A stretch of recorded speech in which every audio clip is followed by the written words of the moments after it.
Chapter 55. How do you want to play? I'll play with you to the end today. Combined with Zhong Xiaofeng, the first young master of Huading, who was lying on the ground, and no one knew whether he was dead or alive. These words suddenly made him look extremely domineering and tough.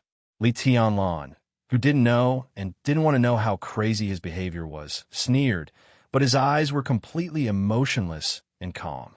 Extreme calmness often meant extreme madness. This man was a complete lunatic. Gu Yulan, who was soaked in wine, subconsciously curled up, but she stared back at Li Tianlan without flinching. There was no anger or killing intent in her eyes. At least, Li Tianlan only saw a kind of inscrutable seriousness in her eyes, simple and pure. "You know me?" Gu Yulan asked softly. Her voice was crisp, delicate, and even a little coquettish.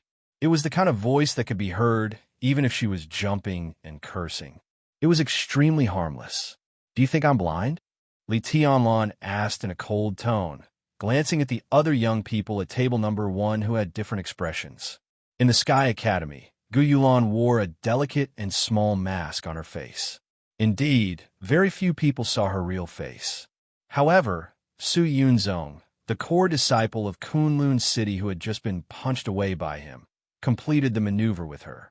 His powerful body and ferocious appearance were absolutely impressive.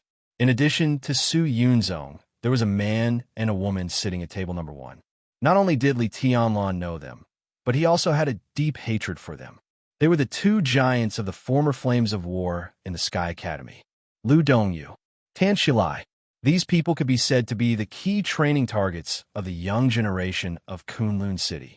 Now they were surrounded by Gu Yulan, and her body features were so obvious that it was really not difficult to confirm her identity. "Tell me, what do you want to play? Here or out?" Li Tianlan pulled his collar and simply took off his camouflage clothes. He stood in front of Gu Yulan wearing only a combat vest, showing an unforgiving attitude. He had always thought that he was not a person who cared about the overall situation.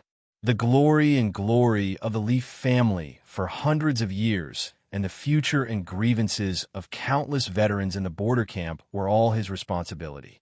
From this point of view, perhaps they were also his overall situation. But Li Tianlan didn't think that for the sake of the so-called big picture, he had to be a coward no matter what he encountered. Not to mention whether it was worth it or not. He couldn't do it based on his character alone. Zhong Xiaofeng insulted Wang Yuetong, but Li Tianlan didn't bother to show up. To put it bluntly, they were not that close. Besides, the Wang family of Beihai was so powerful in Zhongzhou State that he didn't need to show off. But Qin Weibai was his woman. Li Tianlan couldn't swallow the insult for the sake of the big picture when his woman was humiliated. A man who didn't even dare to do anything when his woman was humiliated didn't deserve to talk about the so-called big picture. The appearance of Zhong Xiaofeng, Gu Yulan, and the others, as well as their high-profile provocation, was too much of a coincidence to the extent of being deliberate. Li Tianlan did not intend to meddle in other people's business, but Zhong Xiaofeng dug his own grave by talking about Qin Weibai. Conspiracy? Big picture? General trend? F*CK them all. I'm going to kill you here. Who can stop me? At this moment, Li Tianlan might be a little impulsive and even a little crazy. But at this moment, he was also unprecedentedly proud. It was as if he was born with an unyielding character, so tough that it made everyone's scalp numb. "You want to play with me?" Gu Yulan still looked at Li Tianlan seriously. Her beautiful lips curled up slightly, and she said lightly, "Do you deserve it?" She glanced at Li Beitian and Ning Qiansheng out of the corner of her eye, and said lightly, "Get out of here, and I can let go of your offense today for the time being.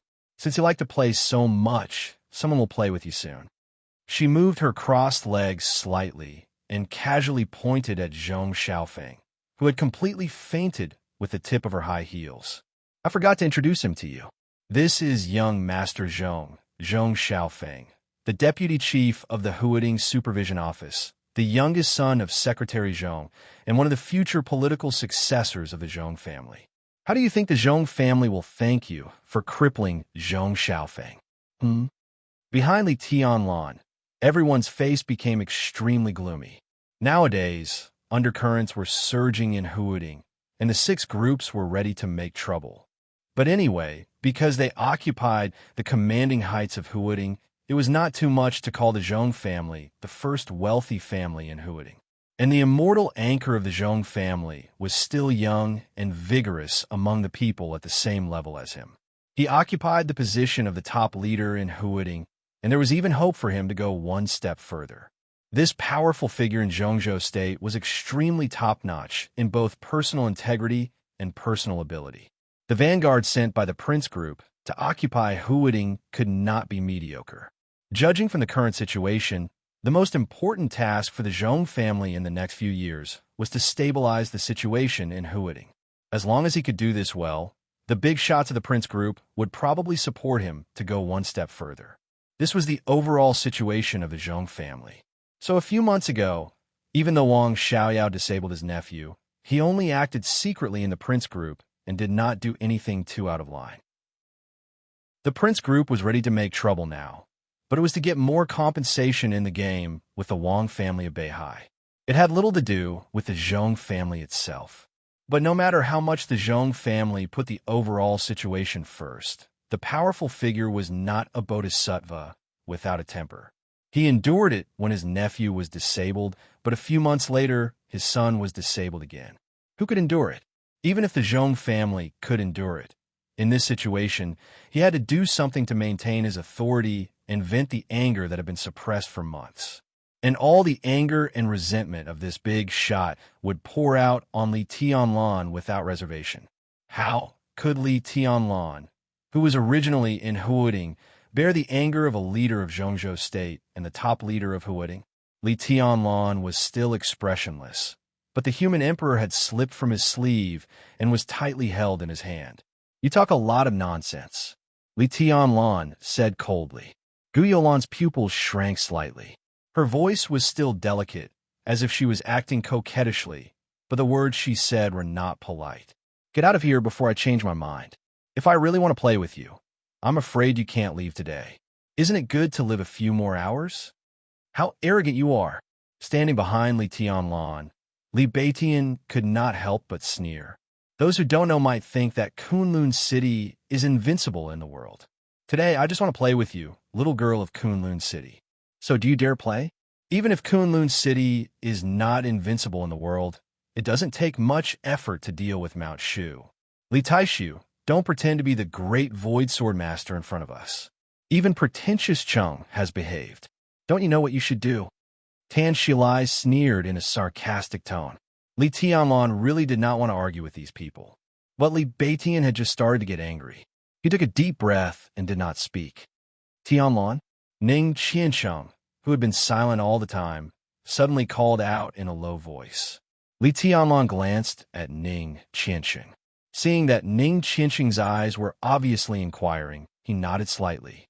There seemed to be no fluctuation in his eyes, but there was a trace of uncontrollable unwillingness and fighting desire in the depths of his eyes. Ning Qiansheng took a deep look at him and nodded slightly. The so-called tacit understanding and communication had been completed inadvertently. He had never thought that Qin Weibai, who was a legend in Huading and even in the entire Zhongzhou State, would be Li Tianlan's woman. And he had never thought that Li Tianlan would hit Zhong Xiaofeng so hard. Even if Zhong Xiaofeng managed to survive such an injury, all his bones would be completely shattered and he would become a completely useless person in the future. And the most fundamental reason for all this was that Zhong Xiaofeng had insulted Qin Weibai. But would everything really be so simple? Maybe it was from the beginning. Because of Qin Weibai, Li Tianlan completely disabled Zhong Xiaofeng. But under normal circumstances, everything should have stopped there. Then, they would start to wait for the Zhong family's revenge. But Li Tianlan took the initiative to provoke Gu Yulan and refused to let her go. This was not something that could be explained by impulse or recklessness. Obviously, Li Tianlan was going to do something. Looking at Li Tianlan's response, Ning Qiansheng was even more sure of this. Now, he obviously did not want Gu Yulan to stay out of this storm. Instead, he wanted to drag her completely into it. What on earth was Li Tianlan planning when he had just entered Huading? Would such a move be risky when he did not have a thorough understanding of the situation? Ning Qianchang thought quickly in his mind, but the current time did not allow him to come up with a safe answer. Seeing Li Tianlan nod, Ning Qianchang pursed his lips and took a step forward, saying, Mount Shu may not be as good as Kunlun City, but they can still set up a few sword formations. But what does your Azura path have to offer? Even a trash like you has been focused on training. Azura path really has no one in this generation. Tan Shalai, look at how you are licking Kunlun City's boots. Is this the atmosphere in Azura path, which has a long history, now? Tan Shalai's face was full of murderous intent, but he was not angry at all. He just said disdainfully, Ning Qiancheng, you are a loser. How dare you comment on me? Ning Qiancheng nodded quietly and said without batting an eyelid, I have indeed lost to you before, but do you want to win again? Like I said, as long as you want, I will accompany you at any time. How about a life and death battle? The murderous intent in Tan Shilai's eyes kept jumping, cold and violent.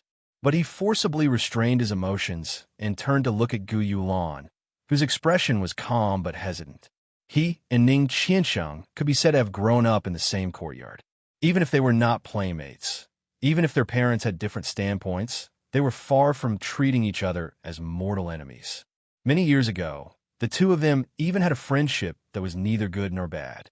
However, due to some strange circumstances, these two young people, who were once playmates, had become completely irreconcilable enemies. Tan Shilai was looking at Gu Yulan. Ning Qiancheng was also looking at Li Tianlan. Li Tianlan's expression was calm, and his eyes were deep. Obviously, he had made up his mind. Ning Qiancheng smiled and directly made up his mind. Shilai, I played with your mother. In terms of seniority, it's not too much for you to call me dad, right? Ning Qiancheng, you deserve to die. Tan Shilai, who was looking at Gu Yulan, suddenly stood up and stared at Ning Qiancheng with red eyes. You Kings say that again. You want to play so badly. Gu Yulan finally opened her mouth and said flatly, Okay, Shilai, you play with them. Her tone was calm, but if one listened carefully, they would find that she was reluctant. Li Tianlan. She had heard this name countless times since the end of the entrance maneuver. Lu Dongyu was saying. Su Yunzong, her follower, was saying. Even director Gu Yunxia, was saying. She could ignore the opinions of the first two, but she had to pay attention to Gu Yunxia's. Gu Yunxia's meaning was clear. Li Tianlan was likely to become one of the threats to Kunlun City in the future, so she hoped that Gu Yulan would find a suitable opportunity to kill him directly. Gu Yunxia also made it clear that she didn't want to see Li Tianlan return to the Sky Academy to attend classes after the vacation. Given Gu Yunxia's status, it was basically an order for her to say this to Gu Yulan. The plan she gave Gu Yulan was also very simple. She could either kill him directly or disable him in a subtle way. There was no need to explain to kill him directly. It was also not difficult to disable him. According to the information Gu Yulan knew, Li Tianlan had forcibly raised his realm in the entrance maneuver, so he must have been seriously injured. While injured, she could take advantage of this vacation to send people to kill Li Tianlan and force him to keep forcibly raising his realm. When the number of times increased, even if Li Tianlan didn't die, he was bound to be a useless person, and his future achievements would be extremely limited. In terms of candidates, Gu Yulan could choose too many. Lu Dongyu, Tan Shilai, and Su Yunzong were all candidates who could force Li Tianlan to raise his realm. Gu Yulan originally planned to take action when she met Li Tianlan tonight.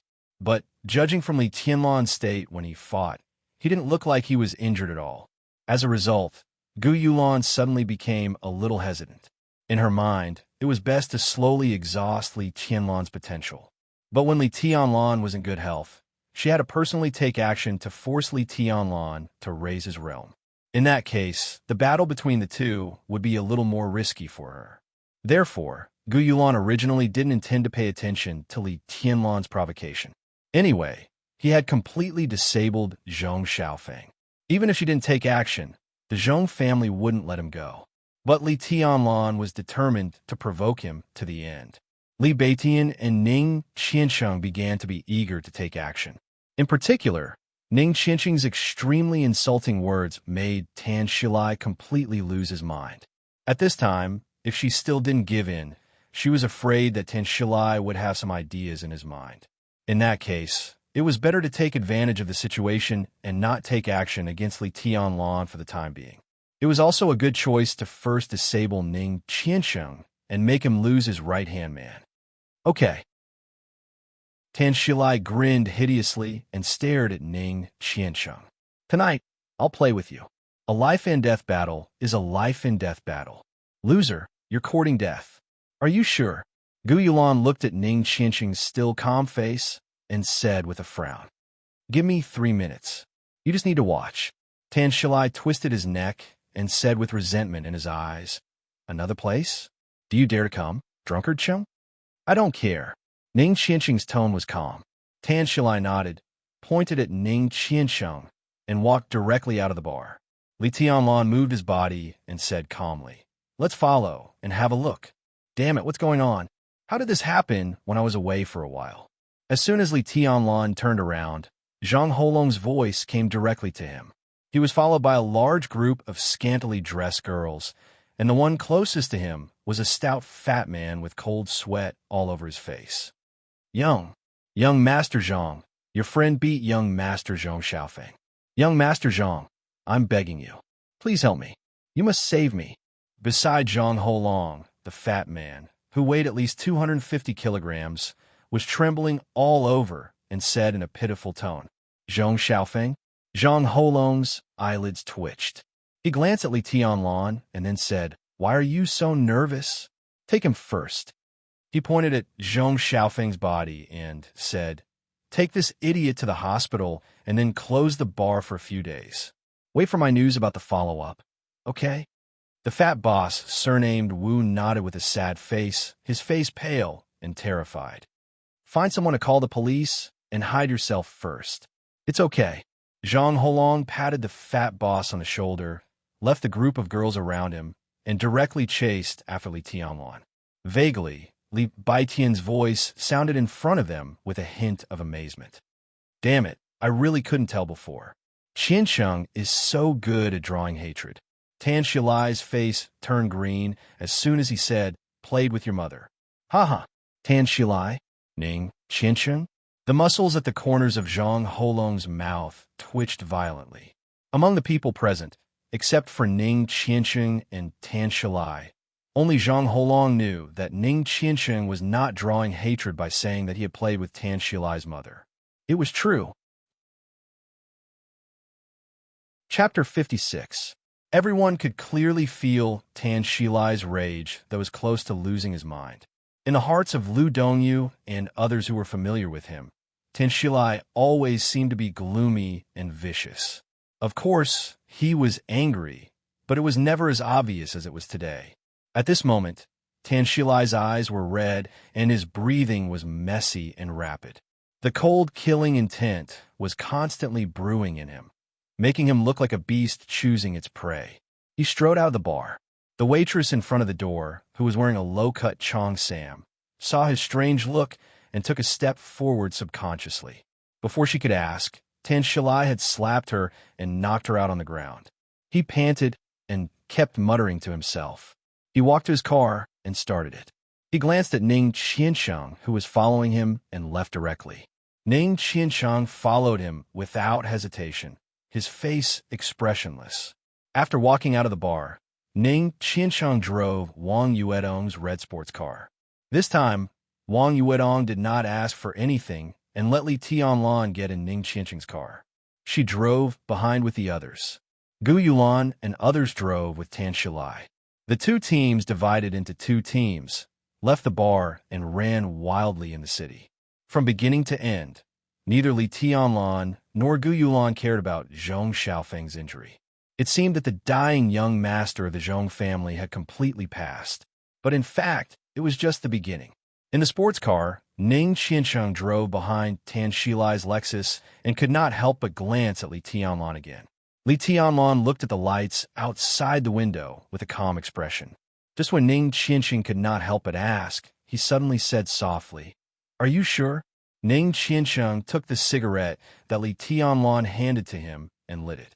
He took a deep breath and said slowly, 100%. Hmm?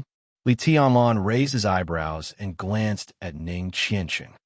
"What I said is true," Ning Qianqing said softly in a somewhat complicated tone. Li Tianlong took a deep breath and said with a smile, "I believe you. I said I played with his mother, and it's true." Cough, cough. Cough, cough, cough. Cough. Li Tianlong had just inhaled a puff of smoke when he heard this and suddenly coughed violently. The thick smoke swirled in his throat, making his voice hoarse. "What did you say?" Ning Qianqing's eyes were in a trance, with sadness, pleasure, and a trace of inexplicable helplessness. He glanced at the dumbfounded Li Tianlong and said with a smile, "To be exact, Tanshilai's mother was my first woman. Tianlong, you should know who I am, right?" Li Tianlong couldn't come back to his senses at all. He just nodded subconsciously. His roommate in front of him was more than just an officer of the Border Praetorian Corps. In terms of family background, he was a Real Tiger from a family of generals.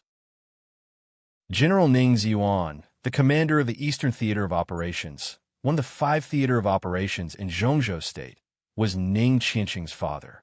However, for some unknown reason, Ning Qianqing had completely broken off relations with his family a few years ago and joined the Border Praetorian Corps. In these few years, he had not returned home even once. Therefore, when people looked at the younger generation of the 6 groups, they would subconsciously regard Ning Qianqing as a member of the Dongchang clan and the Giant Group instead of the Ning family and the Southeast Group. Could it be that Ning Qianqing had broken off relations with his family because of Tanshilai's mother? Li Tianlong felt a headache coming on. Tanshilai's father was Tan Qinghua, the deputy commander of the Eastern Theater of Operations and a capable general of the Prince Group. It could be said that he was Ning Ziyuan's main opponent and deputy in the Eastern Theater of Operations. Such a big shot in the military had been cuckolded by Ning Qianqing. What the hell was going on? Back then, Tanshilai's mother was a famous beauty in our yard and even in the entire Jinling city. Although she was no longer young, she took good care of herself and looked like she was in her late 20s. I was still in high school when I fell in love with her. I have long forgotten how it started. Ning Qianqing said calmly, "But I used some tricks to get that woman." Tianlong, if you say that I'm despicable, I don't think there's anything to deny. I was indeed despicable. I was still young at that time, and my thoughts were a little extreme. I always thought that she deserved it. Of course, even now, I don't think she's innocent. But now that I mention it, I really can't find the hatred I had in the past. Does Tanshilai know about this? Li Tianlong asked. He couldn't tell what he was feeling in his heart. Yes. Ning Qianqing twitched the corner of his mouth and revealed a twisted smile. Once, it even happened in front of Tanshilai, in his parents' bedroom, under his father's wedding photo. He's not blind. How could he not know? Not only him, but even Tan Qinghua knew later.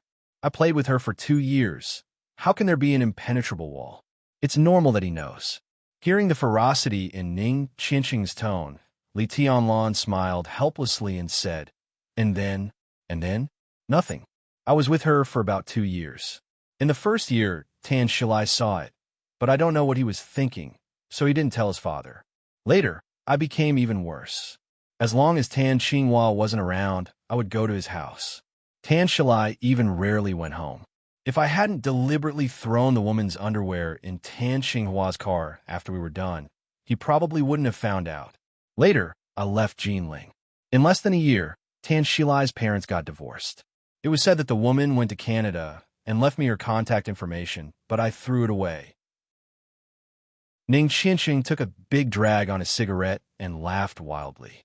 But Tianlong, believe it or not, I'm not bragging. If I still have that woman's contact information, I only need to make a phone call, and that woman will immediately rush over from Canada and let me do whatever I want. Do you believe it? Li Tianlong didn't say whether he believed it or not. He just stared at Ning Qianqing, whose eyes were bitter, and asked, Why did you do that? I used to have a sister. Ning Qianqing was silent for a long time before he said in a low voice, Used to? Now she's dead. She was gang raped and lost a lot of blood. Tan Shilai?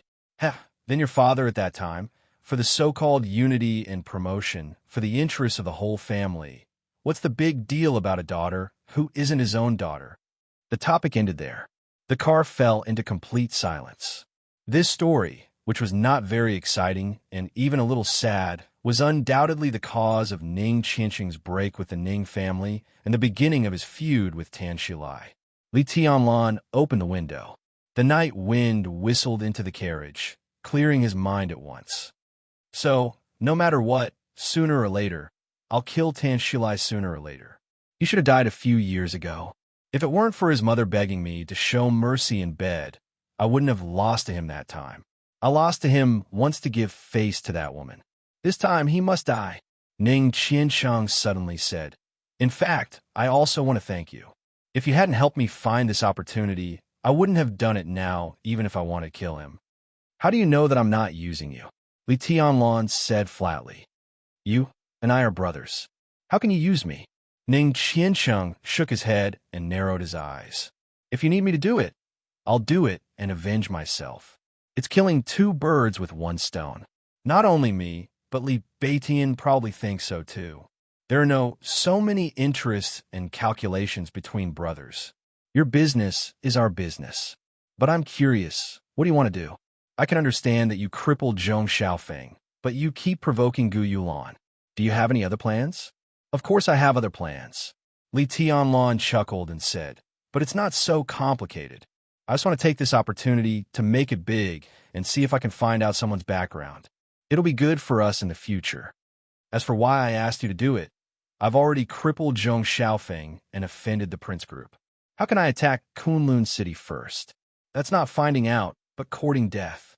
But I want Kunlun City to join in, so I can only ask you to take the initiative to attack. I hoped that Gu Yulan could have a life-and-death fight with me directly, but I didn't expect that your words would completely infuriate Tan Shilai. Although it's not the best result, it doesn't seem bad now. Finding out, Ning Qiansheng was deep in thought. You killed Tan Shilai, which may involve the people behind you. In a way, this is what I want to see most. If I only crippled Zhong Xiaofeng, the people behind me may not be willing to protect me. But if one or two other superpowers are involved, the situation will be different.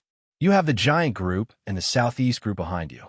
From this point of view, you're the best candidate. Li Tianlan was completely telling the truth. He looked at Ning Qianqing's profile and said frankly, if you don't want to, stop the car now. It's not too late. Ning Qianqing looked at Li Tianlan with a strange look in his eyes. After a while, he chuckled and said, the Border Praetorian Corps has never been afraid of trouble. No one will say that I'm wrong to stand up for my brothers and comrades. But I'm curious, whose background do you want to find out? A lot of people, in the open and in the dark, good and bad, even including you and Beitian. Li Tianlan looked out of the window and said softly, Qiansheng, I'm different from you. I come from a place where even birds don't shit. I have some family background, but they're not of much use for the time being. So I'm not used to hooting. You talk about the Wang family of Beihai, the four gods of Zhongzhou State, the six, the Dongsheng clan, and Sai City. I really don't understand. Of course, now I understand, but it's no different from not understanding. You can't understand the panic in my heart when I heard you talk about Zhongzhou State. I grew up in Zhongzhou State, but I always felt out of place in the entire Zhongzhou State. After I came to Huading, this feeling became more obvious. Because of an elder in my family, I wanted to integrate myself. What happened tonight is an opportunity. Maybe it's not good enough, but I don't want to wait anymore. I don't want to get anything from what happened tonight. I just want to test someone's bottom line and see things better. I can't see anything now. This feeling is not good, really not good. Ning Qianqing was silent. The two teams of cars gradually drove out of the bustling city, and their speed was getting faster and faster. Have you ever thought that even if you get the force behind me involved, the person behind you is still not willing to protect you? What will you do? Ning Qiansheng suddenly asked. Zhong Xiaofeng has a high status in the Zhong family. His injury tonight will definitely make the big tree in the Zhong family furious. Zhong Xiaofeng deserves it. Li Qianlan's tone was calm. Whether the person behind me is willing to protect me or not, he won't have a second result. He took out his mobile phone from his pocket and dialed a number. While waiting for the phone to be connected, he said softly, "Don't worry, I know what I'm doing." Ning Qianxing nodded and said no more. Li Tianlan's phone was quickly connected. A gentle and elegant voice came directly into his ears. "Tianlan, what's the matter?" "I'm in trouble." Li Tianlan closed the window and said very straightforwardly. On the other end of the phone, Zhuang Huayang's voice seemed to be a little surprised. He said with a smile, "It's only the second day of the holiday. What kind of trouble can you cause?" "I disabled Zhong Xiaofeng," Li Tianlan said lightly.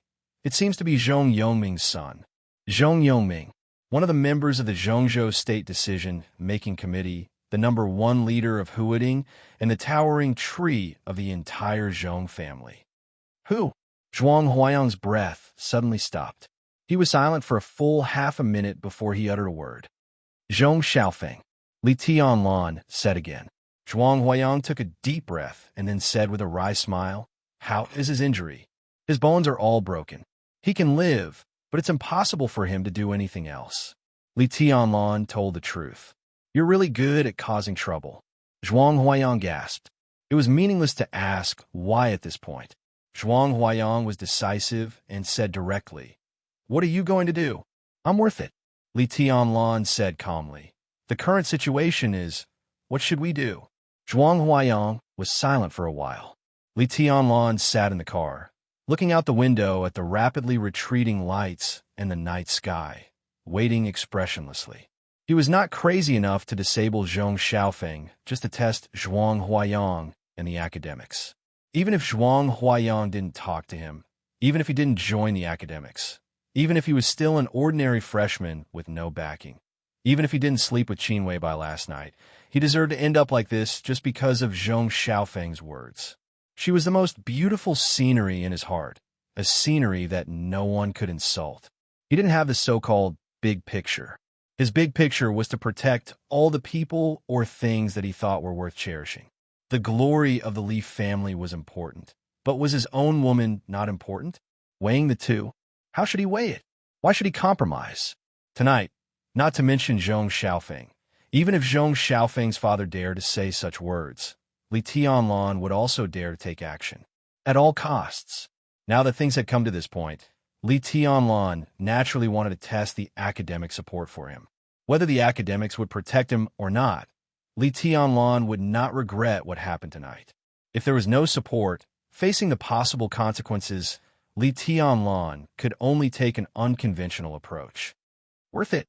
Zhuang Huayang asked after a long silence. "Worth it?"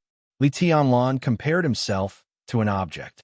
His tone was calm, without any fluctuation. "I'm willing to support you," Zhuang Huayang said slowly. "And it's not just an intention. I will also take practical actions and attitudes. But I can only represent myself. I'm not sure about the Academy's attitude." He paused and continued, "I'll call the chief right away." The current situation in Huading was extremely sensitive, and the Zhong family was the focus of attention. In recent months, two core figures of the young generation of the Zhong family had been disabled. In the current situation, it was really hard to predict how the Zhong family would react. If the Zhong family insisted on the Sky Academy handing over Li Tianlan with a tough attitude, there was really not much he could do without the support of the academics. Zhuang Huayang looked serious and pondered. Facing the pressure of the Zhong family and the Prince Group, how would the academics choose? Every possibility was possible. Perhaps the academics would be inclined to hand over Li Tianlan and settle the conflict with the Zhong family. Li Tianlan had unlimited potential. The wind and thunder veins meant a bright future, and the academics would know that. But the problem was that no matter how terrifying the wind and thunder veins were, it took time to grow. Li Tianlan's realm was too low. Could the 10-year plan within the group be completed by Li Tianlan? Was it worth it to have a fierce conflict with the Zhong family for Li Tianlan? But if the chief decided to support Li Tianlan, Zhuang Huayang would not be surprised. 10 years was neither a long time nor a short time. Anything could happen. At least before today, the group had high hopes for Li Tianlan, who had just joined.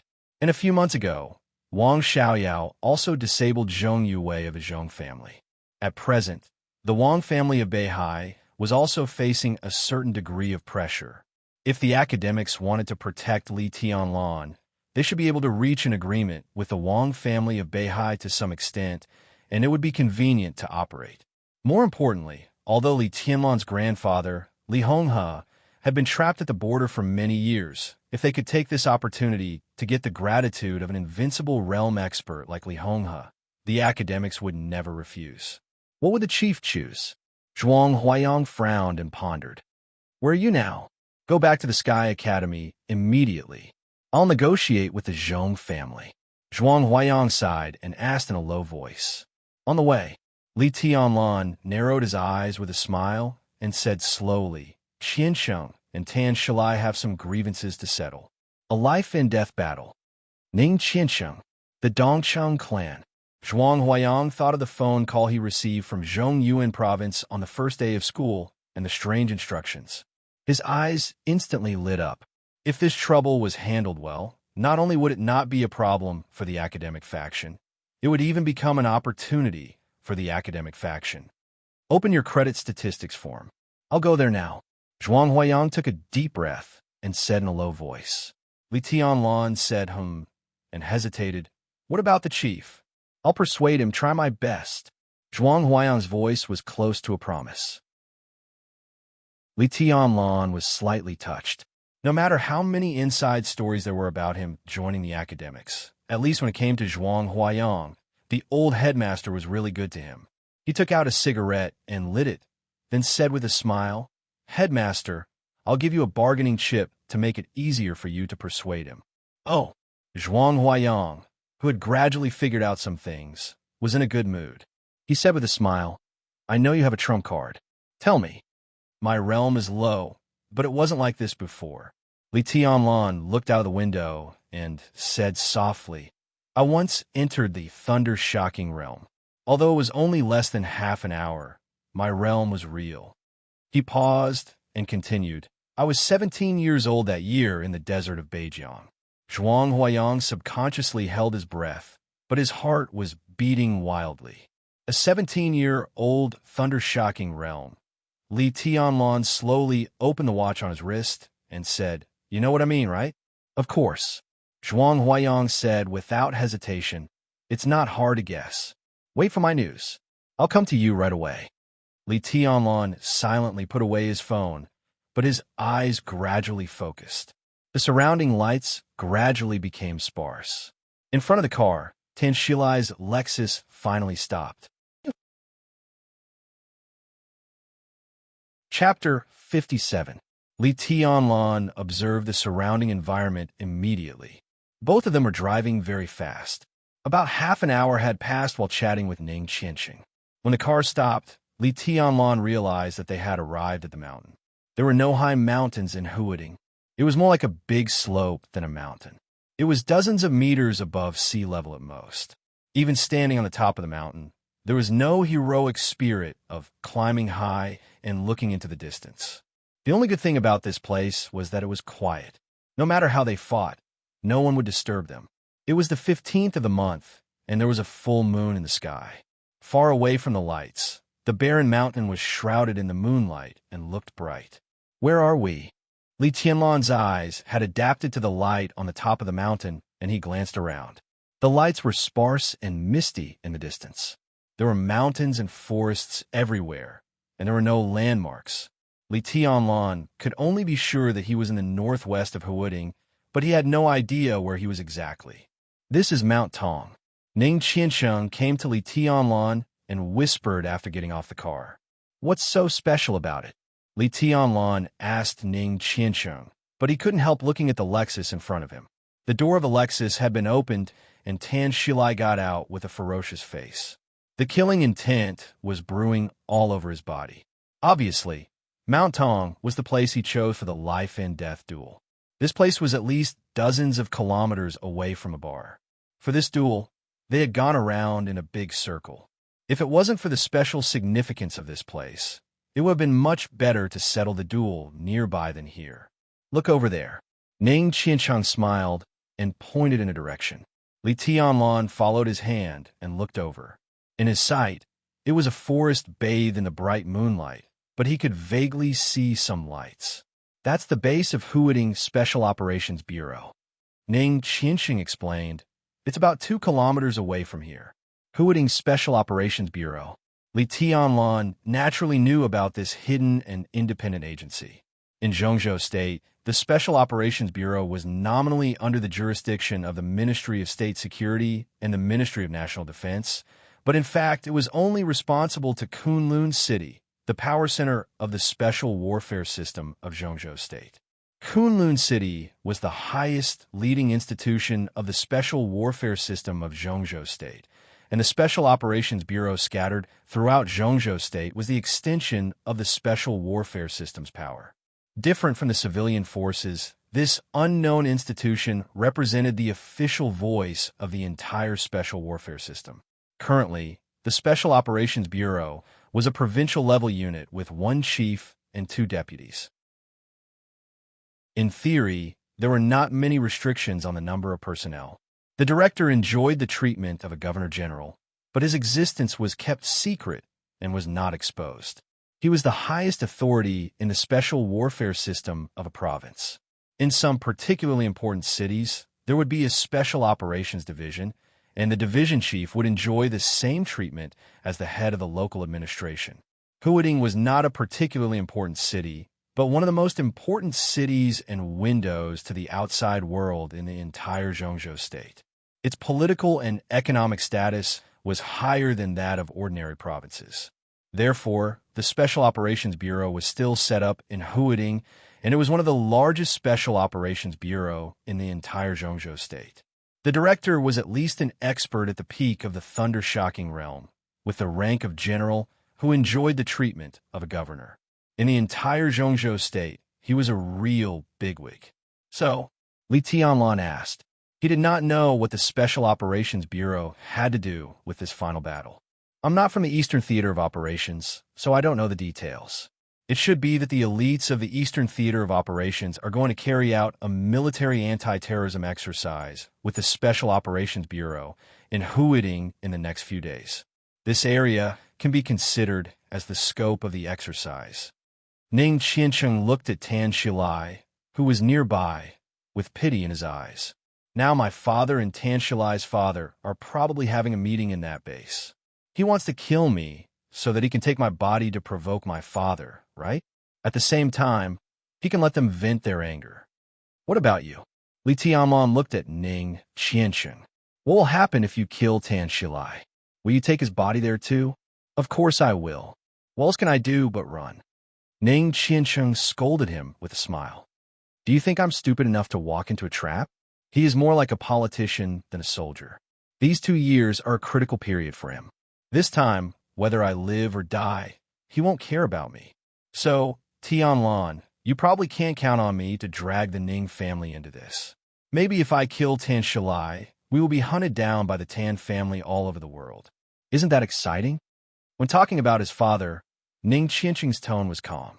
It was not resentment or relief, but a real and thorough calmness, an emotion that was even more chilling than resentment. Li Tianlan didn't tease him. He just looked into his eyes and said seriously, You treat me as a brother, so I'll tell you the truth. Even if the worst happens tonight, you'll be fine. At worst, I'll leave the Sky Academy. But you have to be careful. Tan Shilai is 1 realm higher than you. If you are killed, it will be too late for me to do anything. Ning Qiancheng took a deep look at Li Tianlan and said something similar to what Tan Shilai said in the bar. Give me 3 minutes. At the same time, Tan Shilai's suppressed and extremely ferocious voice sounded. Have you said enough last words? Drunbility Chung, I don't have time to waste with you here. Wang Yuetong and Gu Yulan, who were a little behind, had already driven up the mountain. The 2 teams stood on opposite sides of each other, less than 100 meters away from each other, ready to fight. Ning Qiancheng turned around calmly. He thought of his sister who had been closest to him since he was a child. He thought of her innocence, her despair and helplessness when she died, and Tan Shilai's ugliness and viciousness when pretending to be innocent. He thought of the woman's desire and shame when she was under him. He thought of his father, Ning Ziyuan's majesty and indifference at that time. The night wind whistled in the mountain. The bright moonlight shone on the valley. With Ning Qiansheng as the center, a chill suddenly rose on Mount Tong. He gently clenched his fists. The sound of ice freezing spread through the whole space. The grass under everyone's feet was suddenly covered with a layer of white frost. Ning Qiansheng's eyes were completely focused. He said calmly, "Make your move. F*CKU. Tan Shilai grinned hideously. As soon as the first word came out of his mouth, his figure had already rushed forward. The raging fire spread along with his figure. The white frost under his feet completely melted. As he passed, the whole patch of grass was burning. The sound of ice freezing in the air became more and more obvious. The sword intent was dense. An ice wall suddenly rose around Ning Qiansheng, blocking Tan Shilai's way. In the roaring fire, Tan Shilai did not slow down at all. A long saber condensed from flames appeared in his hand. Obviously, he had not reached the stage of condensing fire into a weapon. The shape of the long saber in his hand was a little loose. However, Tan Shilai, who was sprinting with all his strength, did not care about it. He held the saber with both hands, leaped into the air, and fiercely chopped down. The blade of the long flame saber suddenly soared. The blade expanded from 1 meter to 3 meters, and then to 5 meters. The more it expanded, the looser the shape of the blade became. The flame at the front was drifting and almost disappeared. However, the blazing temperature kept rising. The loosely shaped blade chopped down at a high speed. Not only the ice wall in front of him, but also Ning Qiansheng was shrouded by the blade. The flame was shapeless, but when the blade chopped down on the ice wall, the entire ice wall turned into countless pieces in an instant and flew in all directions. Ning Qiansheng hurriedly retreated. A second ice wall rose in front of him, but the broken ice turned into countless ice swords in the blazing temperature. The ice swords formed a formation. The sword intent was dense, undulating, and continuous. Li Tianlan stared at every detail of the fight between the two and focused all his attention. Tan Shilai comes from the Azura path, and it can be said that he has received all the teachings. In recent years, the Azura path has been playing the most loyal lackey of Kunlun City, but it is also a martial arts force that has produced experts of the invincible realm.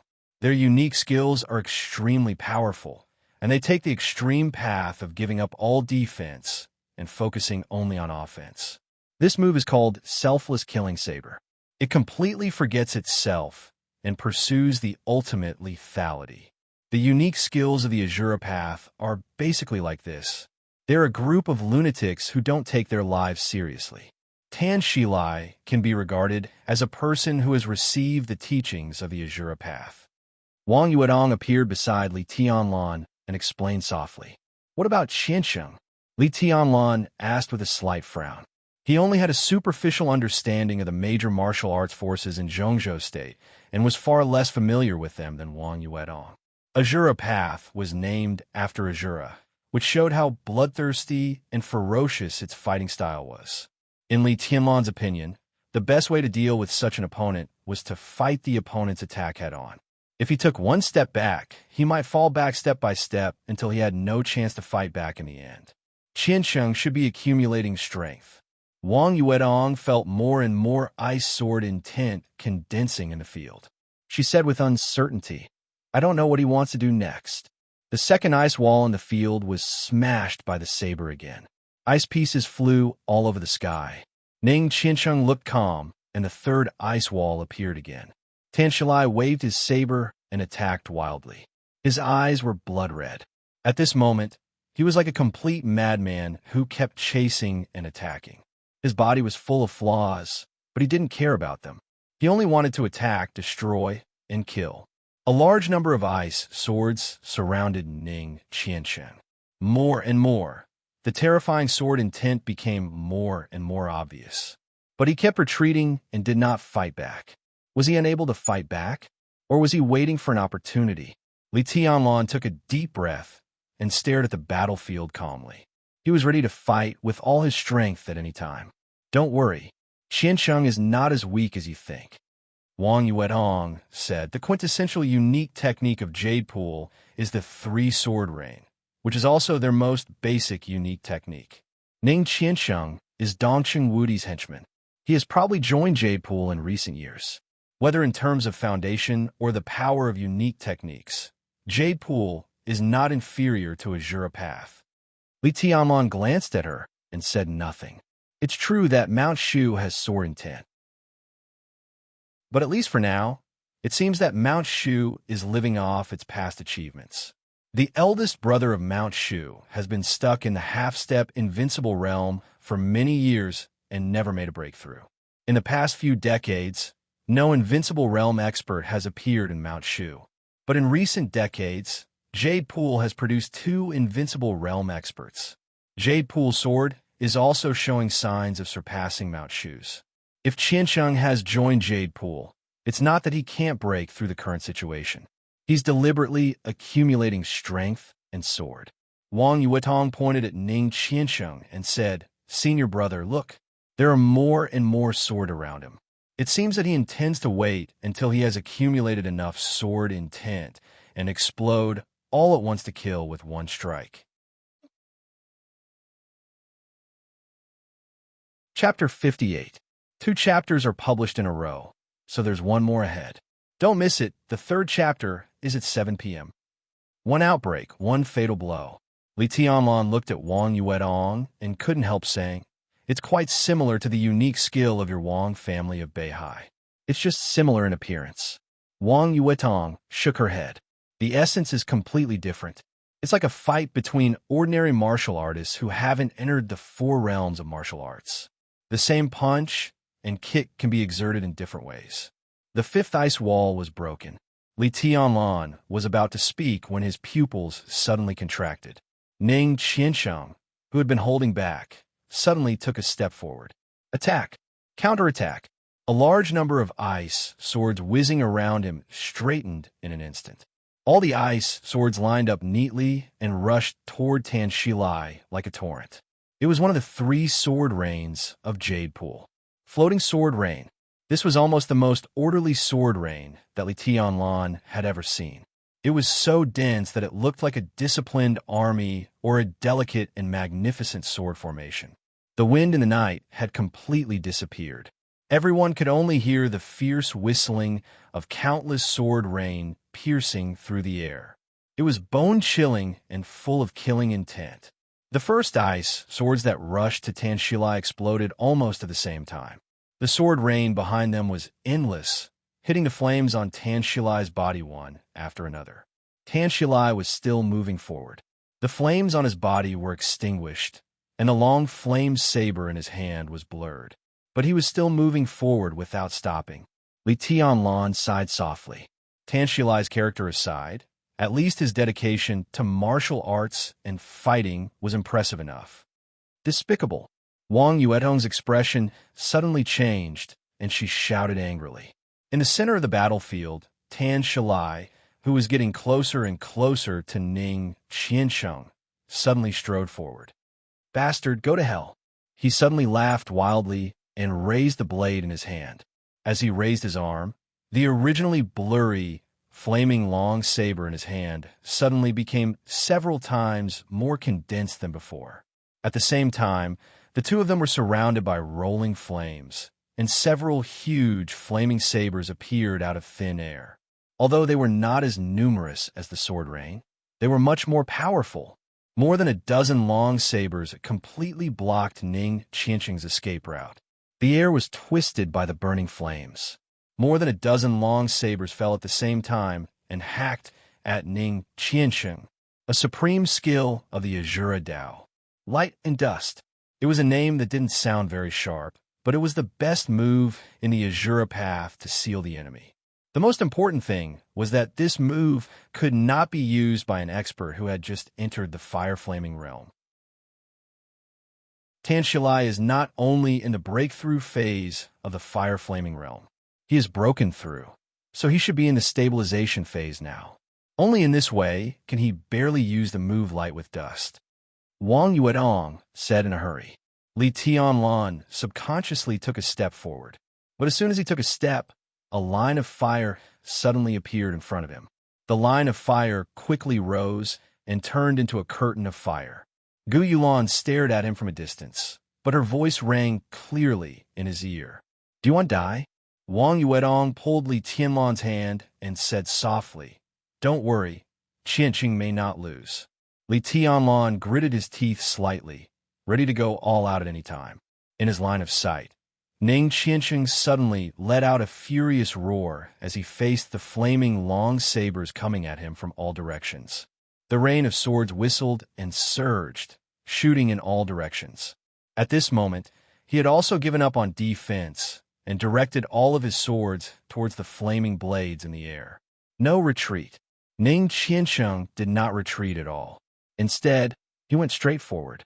An expert at the peak of the ice-condensing realm who had no defense ability was attacking an expert in the fire-flaming realm. Tan Shilai's eyes suddenly lit up with excitement. He laughed and stretched his limbs. A burst of crackling sounds rang out in his body. In an instant, Tan Shilai was completely wrapped in a large area of flames. Blood-bathing Azura, Wang Yuedong, and Li Beitian spoke at the same time. Li Tianlan did not know what blood-bathing Azura was, but he could see how powerful this unique skill of Tan Shilai's was. To be exact, this was not a unique skill that could instantly increase the lethality, but a unique skill that could improve one's fighting state. At least in a short time, all the joints and muscles in Tan Shilai's body would be fully mobilized, making his strength and speed more terrifying. This was also a way of burning potential.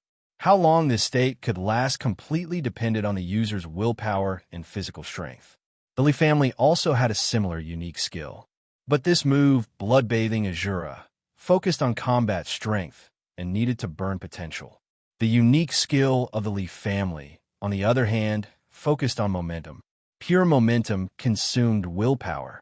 The distance between the two sides was instantly shortened. Only Tan Shilai's roar could be heard on the battlefield.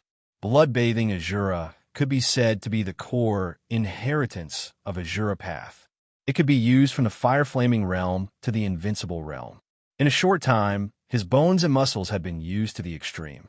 Intense pain spread all over his body. Almost in the blink of an eye, the intense pain made Tan Shilai completely lose his mind. He only wanted to fight and completely tear all the opponents in front of him to pieces. Tear them to pieces. This was the most worthy way for Ning Qianqing to die. Only by dying like this could Tan Shilai wash away the shame he had suffered over the years. The long flame saber in the air disappeared. The sword rain disappeared. The moment the two were about to collide, a thin layer of ice suddenly appeared on Ning Qianqing's body. The thin ice melted and condensed. The flame went out and burned again. Their bodies collided fiercely. Ice and fire splashed in an instant. The sound of fists and feet colliding suddenly rang and disappeared. In Tan Shilai's hoarse roar, Ning Qianqing's figure flew out of the fire directly, and he spat out a large mouthful of blood. Qianqing, Li Tianlan stepped over the fire curtain and was about to attack with all his strength. It happened almost at the same second. Ning Qianqing's body shook violently in the air, and he spat out another mouthful of blood. There was suddenly a glaring ice light between his hands. There was no sword rain. There was no sword. There was only a pale and glaring ice light that grew with the extension of his hands. The broken ice appeared in his hands and disappeared in an instant. At this moment, Ning Qianqing seemed to be holding a light in his hands. An overbearing and sharp sword energy formed with the light in his hands. Tan Shilai, whose eyes were red, roared and rushed forward, trying to tear his opponent to pieces. Ning Qianqing, who had been sent flying, was about to land. He stretched his hands to the limit and then suddenly closed them. In an instant, there seemed to be a pale rainbow shooting out from between his hands. The light extended to the limit.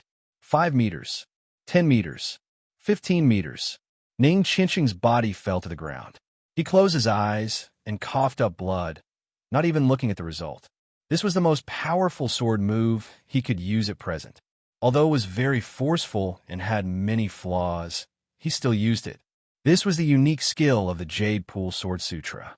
It was derived from the 3 sword rains, but its status was higher than the 3 sword rains. Heaven-breaking rainbow sword. Tan Shilai's roar stopped abruptly. The white rainbow almost ignored the distance and the fire. The overbearing sword intent completely condensed and pierced through his chest. Fair and square. Fresh blood spurted out. His entire chest had been completely torn apart by the sword. Li Tianlan paused and then rushed to Ning Qianqing again. In the battlefield, Tan Shilai opened his mouth, but no words came out. His body shook and fell to the ground, bringing up a large amount of black dust after the fire had burned out. Lying on the ground, Ning Qianqing stretched out his hand with difficulty, crushed a button on his shirt, and poured some powder from the button into his mouth. "Qianqing, how are you?" Li Tianlan looked at Ning Qianqing, who was almost covered in blood, and then at Wang Yuetong. He said without hesitation, "Do you have any medicine that can help Qianqing's injury? I owe you." "Yes." Wang Yuetong quickly glanced at Li Tianlan, as if she wanted him to owe her more. She took out a delicate small box from her pocket and opened it in front of Li Tianlan. There were more than 10 small secret compartments in the box, and in each compartment were some powders of different colors. "These are all useful to him. Are you sure you want to owe me?" Wang Yuetong said calmly. "Don't talk nonsense. Let him eat it." Li Tianlan answered without any hesitation. Wang Yuetong's eyes flickered slightly, and she directly handed the small box to Li Tianlan. The corner of Ning Qianqing's mouth moved. Before he could say anything, Li Tianlan had squatted down and poured every kind of powder in a box into his mouth. "I'm a spendthrift. I won't die." Ning Qianqing finally spoke in a weak voice. "Don't talk so much and take care of your injury," Li Tianlan said crisply, his tone almost like an order. Ning Qianqing shook his head slightly and said softly, "I'm going to call the marshal."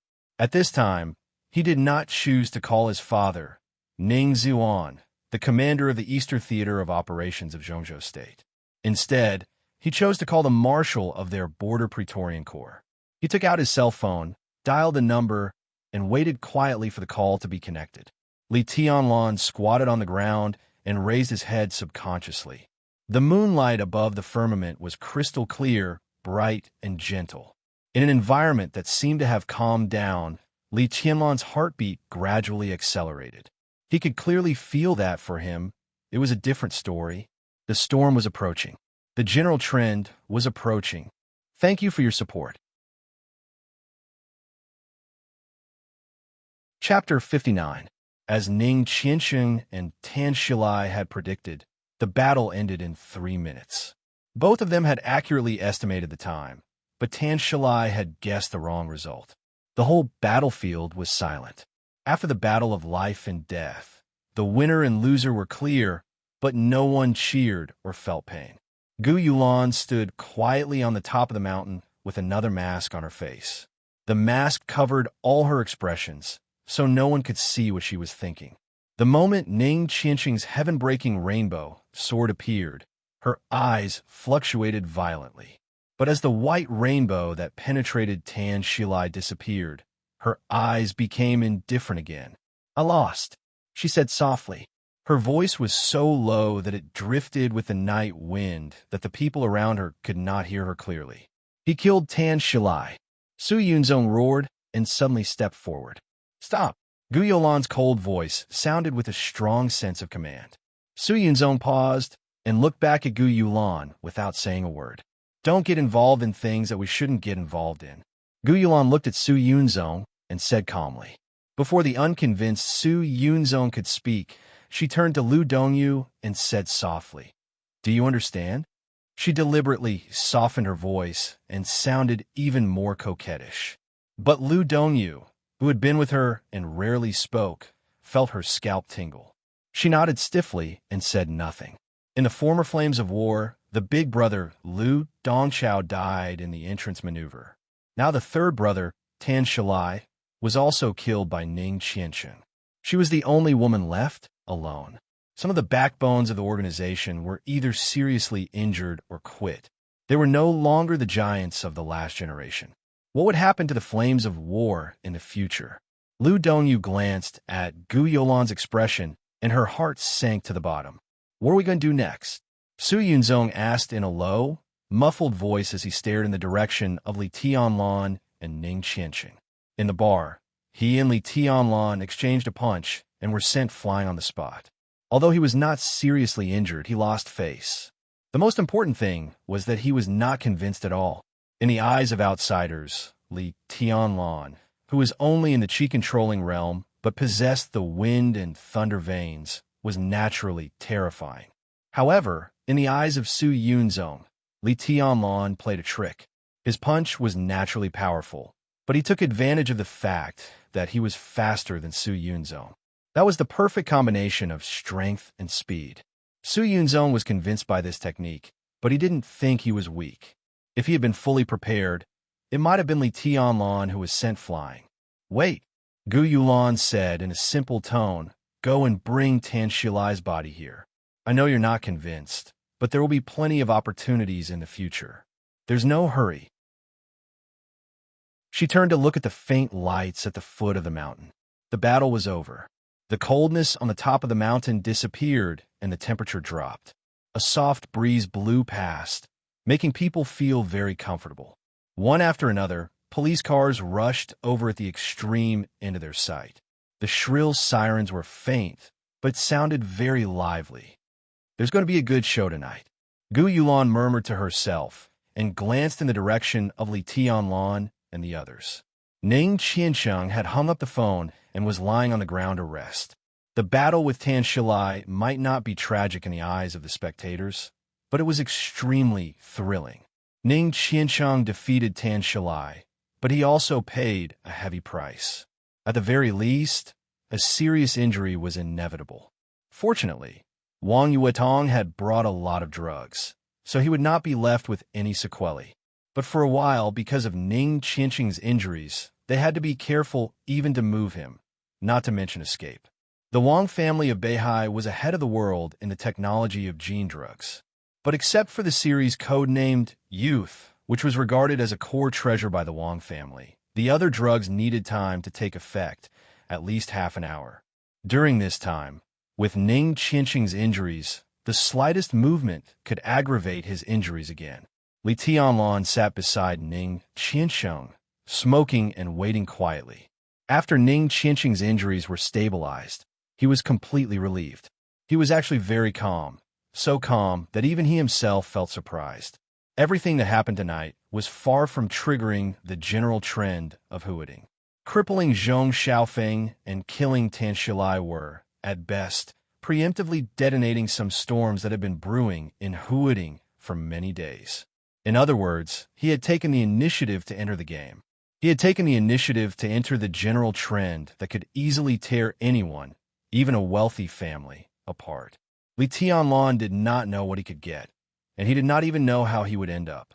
But he was very clear about one thing. If he stood outside the game, he would get nothing, and he would not even be able to see clearly what was going on inside the storm.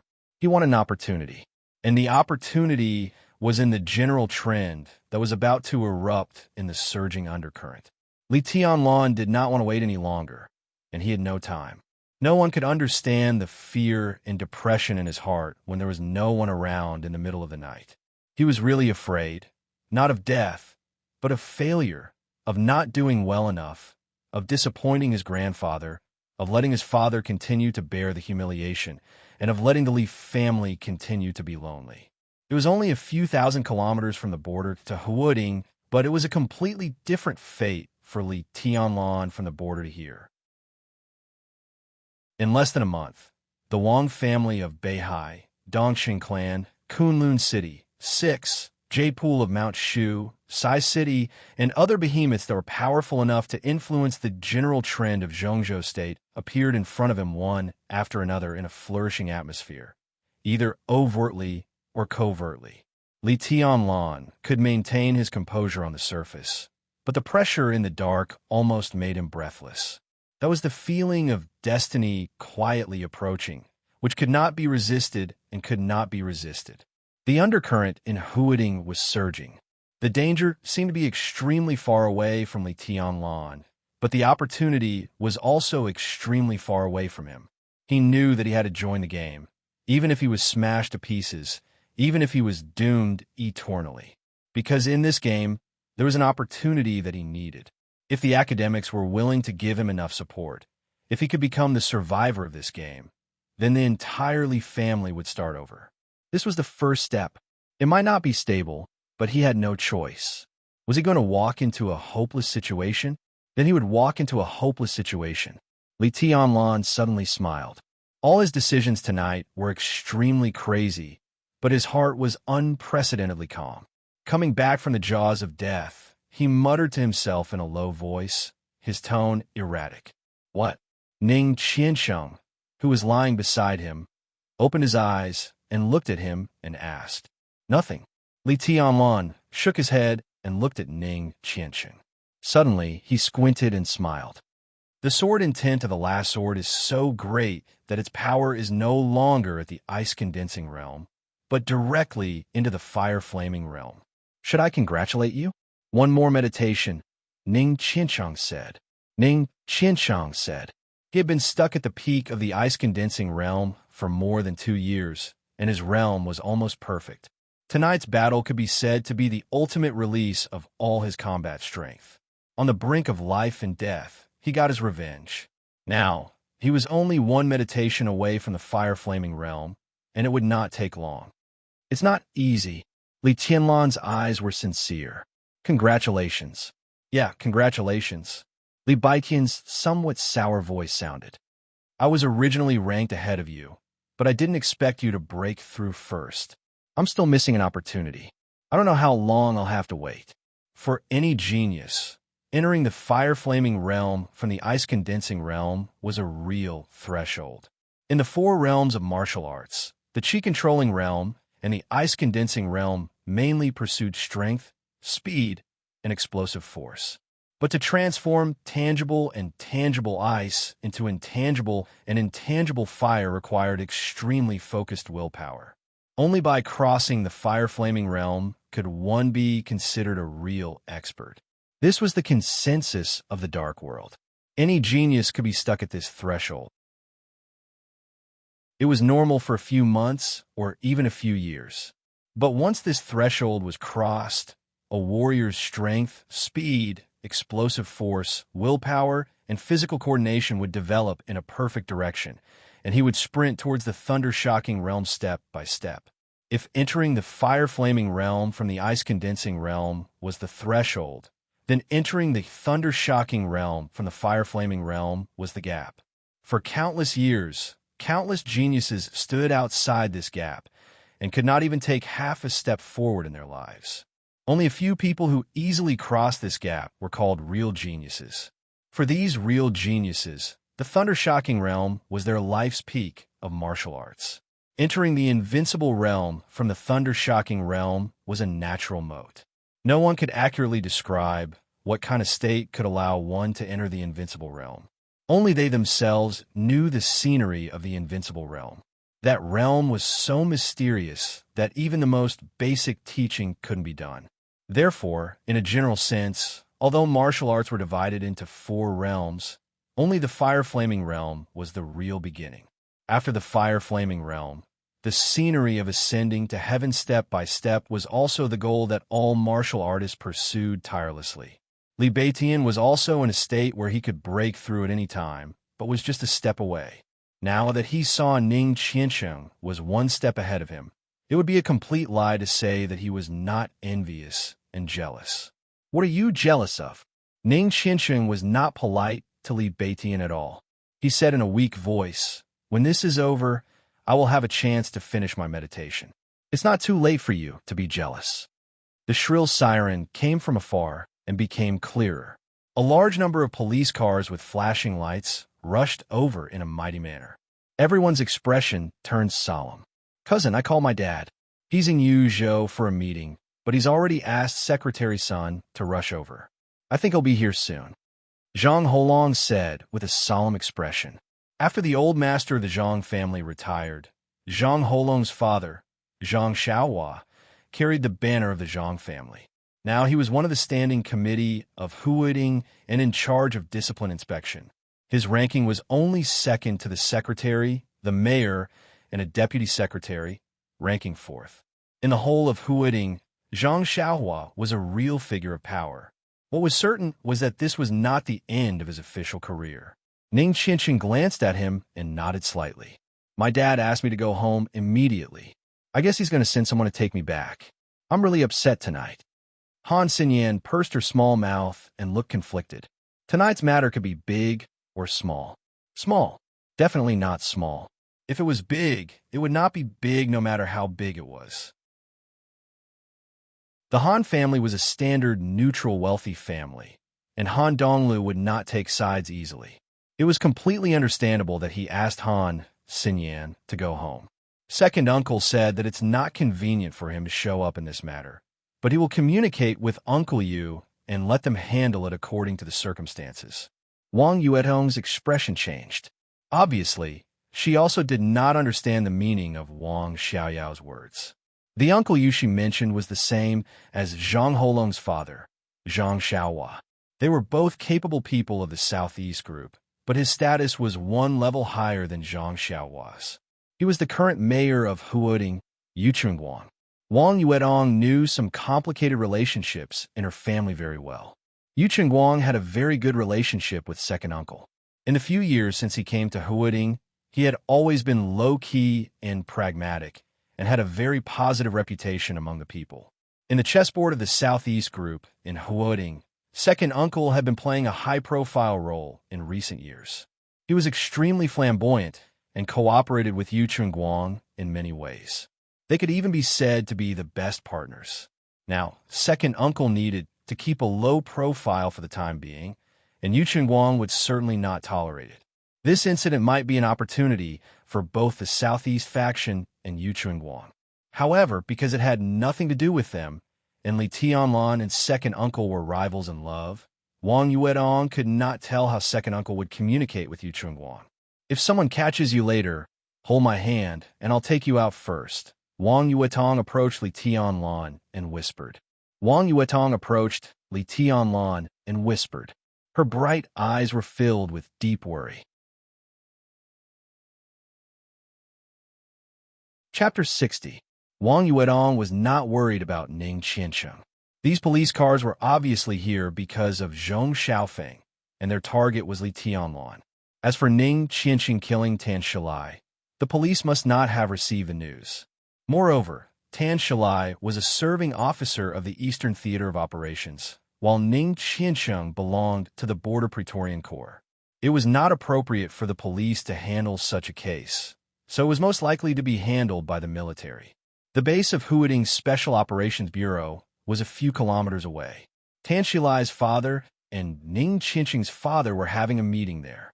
It should be Huiding's Special Operations Bureau to arrest Ning Qianqing and temporarily detain him for one night. One night was not a short time, but once Ning Qianqing entered the Special Operations Bureau, he would be under the eyes of his father, Ning Ziyuan.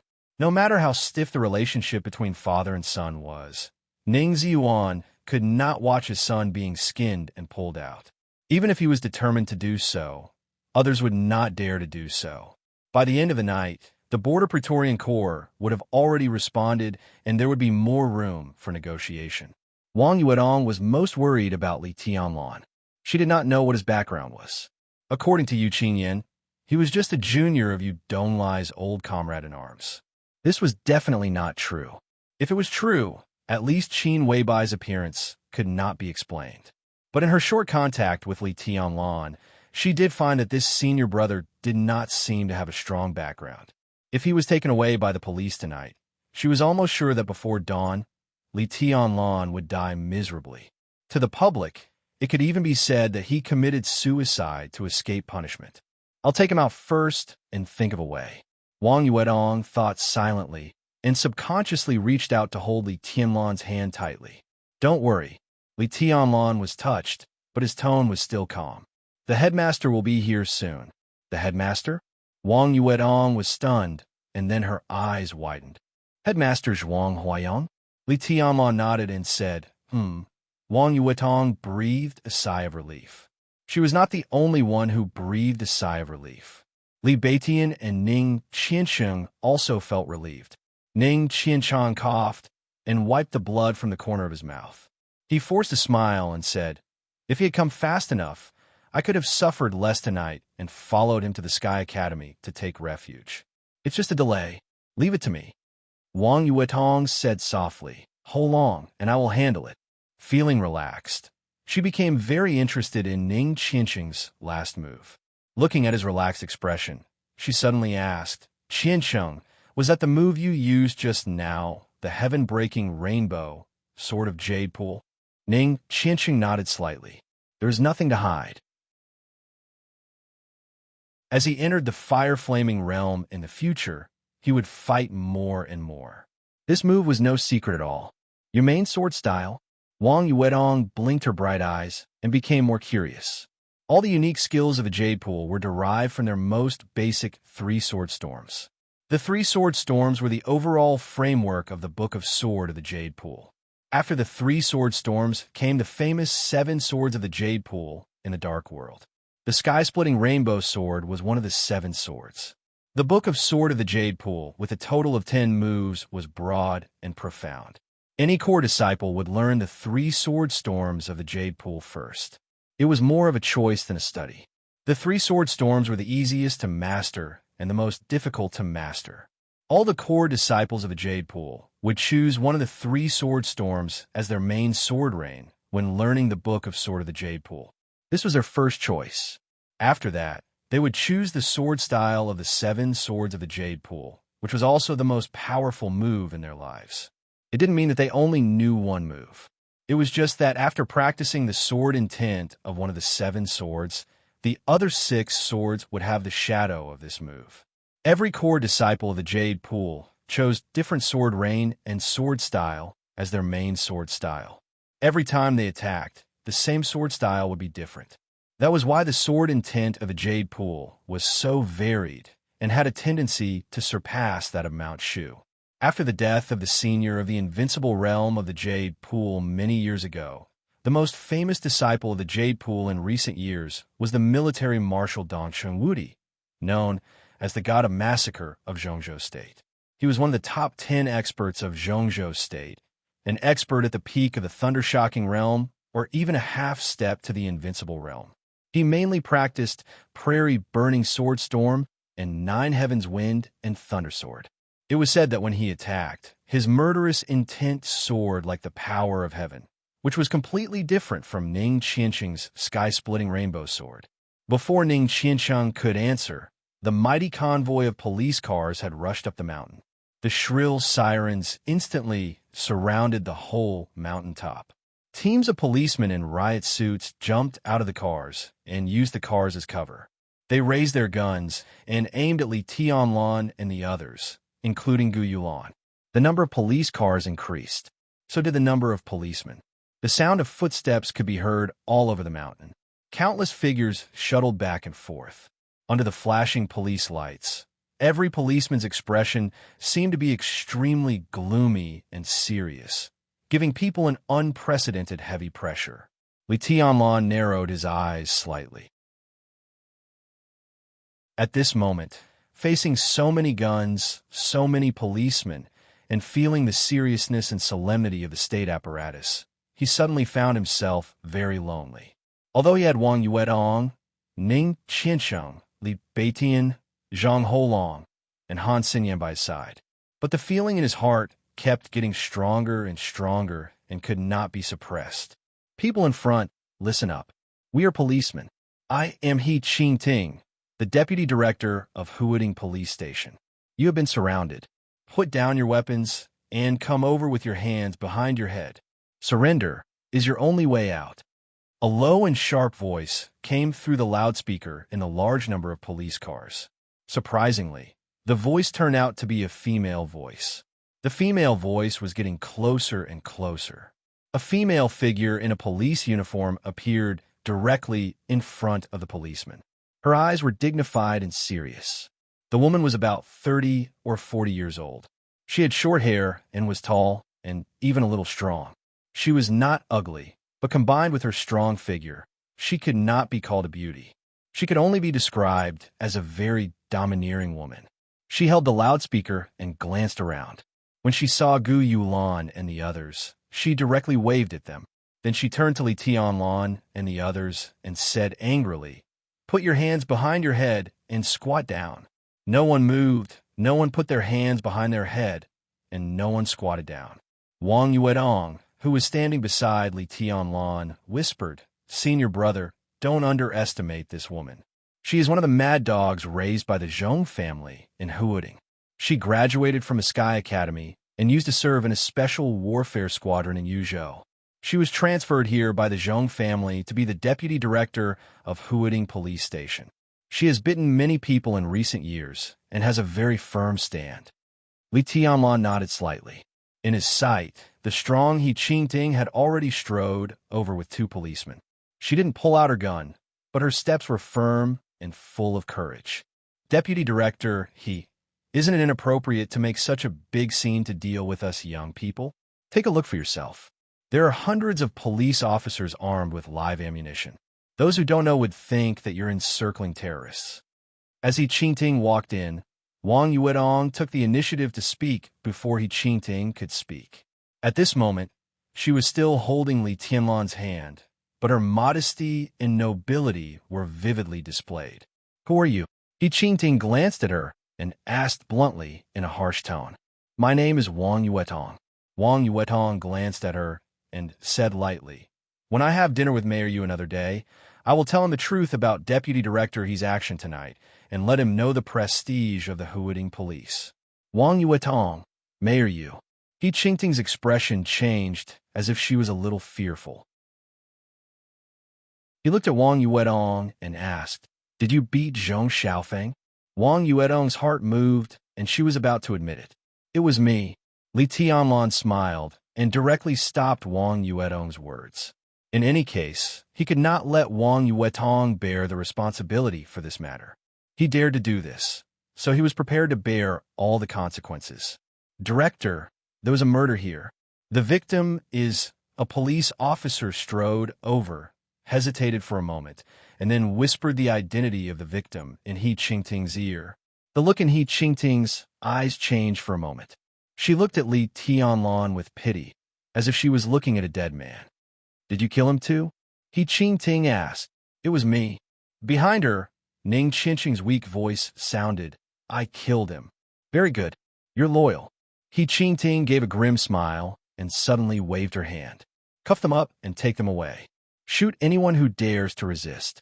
He did not intend to ask the identity of these people, because it would be difficult to explain. Moreover, tonight he came with the order of her behind-the-scenes boss. Except for Wang Yuetong, it seemed that there was nothing worth being afraid of among the several people present. "I advise you to wait." Li Tianlan looked at He Qingting and chuckled. "Otherwise, you may not be able to bear the consequences." The wristwatch on his wrist was vibrating slightly. It was a signal from Zhuang Huayang, indicating that he was nearby and had even arrived at the scene. The transmission distance of this signal vibration was only 200 meters. As long as Zhuang Huayang came, at least nothing would happen tonight. He Qingting narrowed her eyes and suddenly spat on the ground. She sneered and said, "Who the F***CK do you think you are? How dare you talk to me about the consequences? He is my man." A cold and ethereal voice suddenly sounded, crisp and sweet like a fairy's voice. Li Tianlan suddenly raised his head. Qin Weibai's figure appeared together with Zhuang Huayang. She walked through the crowd and quickly came to He Qingting, whose face was a little stiff. She slapped her hard in the face. It was a crisp slap. He Qingting's body suddenly staggered. She covered her face with her hands, and her eyes were filled with rage. "Who the F***CK do you think you are? How dare you take my man away?" Slap. After slapping the left cheek, she slapped the right cheek. Qin Weibai's delicate and perfect face was completely cold. After slapping He Qingting twice in a row, she stood beside Li Tianlan and continued, "Who the F *CK do you think you are? How dare you take my man away?" He Qingting's eyes were wild. She was about to slap back regardless of the consequences when Qin Weibai struck again. She raised her arm and pressed an oversized pistol directly against He Qingting's head. The force was so great that He Qingting's entire head was jerked backward. Qin Weibai's face was expressionless. Her delicate body was straight, and her long hair, casually draped behind her head, fluttered backward with the mountain wind. She held the pistol with one hand, and her finger was tightly on the trigger. Her eyes were cold and indifferent, and her whole person was filled with an indescribable strength and dominance. Like a goddess, like a queen. Chapter 61. It was almost late at night. The number 1 villa area of Huading Special Operations Bureau was still brightly lit. There were 9 detached villas in the number 1 villa area, which could be said to be the most luxurious place in the whole base. It was the residence of the senior officials and VIPs of Huading Special Operations Bureau, located in the center of the whole base. Even though it was in the wilderness, living in a villa was also a kind of enjoyment. Tan Qinghua, the deputy commander of the Eastern Theater of Operations, temporarily lived in the 9th building of the number 1 villa area. As a military general of the Prince Group, Tan Qinghua, who was in his early 50s, was thin and old with age spots on his face. His undyed hair was gray. He didn't look like a general with real power who had just turned 50, but more like an ordinary old man in his 60s or 70s. It was said that when Tan Qinghua was young, he was also a member of the special warfare system of Zhongzhou State. At his peak, he was even an expert close to the thunder-shocking realm. However, he was captured by foreign forces during a mission and suffered all kinds of tortures for half a month. His martial arts strength, which was absolutely not weak, was destroyed, and his body also fell ill, which hadn't improved for many years.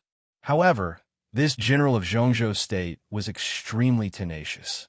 After being successfully rescued, he transferred from the special warfare system to the General Staff Headquarters to be a civilian officer. In nearly 20 years, he worked steadily and rose to the top several times, and finally sat in his current position. His life was almost a living legend, full of ups and downs, forbearance, and wisdom. He was definitely a famous figure in the military and the special warfare system of Zhongzhou State. The lights in the villa were very bright. The almost dazzling light covered every corner of the villa, making everyone's eyes a little uncomfortable. But no one present said anything. Everyone just quietly looked at Tan Qinghua, who was sitting on the sofa, carefully. Tan Qinghua sat quietly on the sofa, expressionless. In front of him was a stretcher covered with a clean and tidy white cloth. Under the white cloth was the body of his son, Tan Shilai. Tan Qinghua had 2 sons. His eldest son did not know martial arts and was now serving as a staff officer in a division of the Southern Theater of Operations. He was the deputy regimental commander and had a bright future ahead of him. Tan Qinghua's youngest son was Tan Qinghua, who had been practicing martial arts since he was a child. When he grew up, he was sent to the Azura Path by Tan Qinghua, who had strict requirements for him. Tan Qinghua had high hopes for his 2 sons, one of whom was a scholar, while the other was a martial artist. Tan Qinghua had high hopes for them, especially Tan Shilai, who was strong-willed, talented, and quick-witted. He had always been regarded as a successor by Tan Qinghua. The relationship between father and son was excellent. In Tan Qinghua's mind, Tan Shilai could be said to be the only and best choice to support the Tan family in the future. But now his biological son, whom he had high hopes for, was lying silently on a stretcher and had become a lifeless corpse. The white-haired person sends the black-haired person off. How painful was it? No one could understand Tan Qinghua's feelings. Even Tan Qinghua himself did not know what he was feeling right now. The moment he received the bad news, his entire heart felt empty. There was no anger, no resentment, no sorrow. Numbness seemed to be the only thing he felt. He just sat on the sofa, And as time passed, he didn't want to move, he didn't want to speak, and he didn't want to do anything. Old Tan, near Tan Xinhua, a middle-aged man in camouflage clothes called out. He wanted to say something, but stopped on second thought. He was about the same age as Tan Xinhua, but his image was completely different. He was a tall and straight man with black hair and a dignified look. The two golden stars on his shoulders, which represented the status of a lieutenant general, looked more dazzling under the light. But at this moment, he looked at Tan Xinhua with an extremely careful expression and a very soft voice. Tan Xinhua, who had been sitting on the sofa for a few hours, finally moved. But he did not raise his head. He just slowly knelt in front of Tan Shilai's body and slowly reached out his hand. His hands were trembling violently. His skinny fingers clenched the white cloth tightly and slowly pulled it down. Tan Shilai's pale and livid face gradually appeared in front of everyone. Tan Shilai looked at him silently. He opened his mouth, but for a moment, he could not make a sound. Old Tan, the lieutenant general in camouflage clothes nearby, took a step forward and couldn't help calling out again. Tan Xinhua looked up blankly. He twitched the corner of his mouth and said in a hoarse voice, "Changjiang, my son was killed." In the entire Huading, there was only one lieutenant general named Changjiang. He was Lieutenant General Gu Changjiang, the director of the Huading Special Operations Bureau, one of the elders of Kunlun City and the backbone of the entire Special Warfare Group. Gu Changjiang and Tan Xinhua had been friends for many years and had a good personal relationship. Now, seeing the desolation and confusion in his old friend's eyes, he also felt bad. But no matter how bad it was, he did not dare to act rashly. Everything that happened tonight was a bit weird. Not only was Tan Shilai killed, but also the young master of the Zhong family, Zhong Xiaofeng, was completely disabled. Gu Changjiang did not get specific information because it happened so soon. According to the latest news, Zhong Xiaofeng was still being rescued. Whether he could get out of danger or not depended entirely on his luck. However, these two incidents were done by the same group of young people. Moreover, they were done by a group of young people with extremely complicated backgrounds. Gu Changjiang could not figure out the nature of the matter for the time being. How could he dare to act rashly? He had a good personal relationship with Tan Shilai, but it was just a personal relationship after all. Their positions were not exactly the same. The Prince Group and the Special Warfare Group have been advancing and retreating together in recent years. They were the closest allies, but allies were completely different from their own people. The difference between them was neither big nor small. Take what happened tonight as an example. If Gu Changjiang insisted on standing up for Tan Shilai now, it meant that the Special Warfare Group had intervened in this matter before the Prince Group made a clear response. In this way, not to mention the reaction of the Special Warfare Group, even the Prince Group would not appreciate it. Before getting the approval from the top, the only thing Gu Changjiang could do was to say a word of condolence to Tan Xinhua. "Don't be too sad." Gu Changjiang hesitated for a moment and walked to Tan Xinhua. He patted him on the shoulder and said in a low voice, "Shilai doesn't want to see you like this either." "He can't see it." Tan Xinhua said in a dull tone, "He's gone." "How can he see it?" Gu Changjiang wanted to say something, but stopped on second thought. Tan Xinhua did not look at him. He gently stroked his son's cold face and said with a soft look in his eyes, "We had lunch together at noon. Who would have thought that things would suddenly turn out like this at night? You're very talented and smart since you were young. You're much better than your brother. Originally, I was counting on you to take over my position, but I didn't expect you to leave without saying a word. You're really ruthless. I've always told you about a sense of responsibility and a man's responsibility, but you've turned a deaf ear to it. I've noticed your bad habit of holding a grudge a long time ago, but I didn't take it seriously. It's not a bad thing to hold a grudge. If someone dares to do us wrong, we must pay them back. But you are so stupid. You want to take revenge when you don't have the strength. In the end, you have to ask me to take revenge for you. What the hell is this?" Tan Xinhua knelt beside Tan Shilai's body and gently bent down to kiss his son's cold forehead. He said softly, "Don't worry. Dad will take revenge for you soon." Gu Changjiang's expression changed slightly. A young man a little further away from Gu Changjiang and Tan Qinghua also changed his expression slightly. The young man was about 32 or 33 years old and wore a pair of glasses. Although he was wearing a military uniform, he exuded a refined temperament that belonged to a civil servant.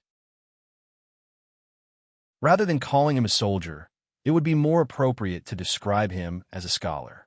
Hearing Tan Qinghua's hoarse and calm but firm promise, the young man touched his glasses and said softly, "Commander Tan, I'm sorry for your loss." Tan Qinghua raised his eyelids and glanced at him. In a short time, he seemed to have completely calmed down. This general of the prince group sat back on the sofa and stared at the young man in front of him.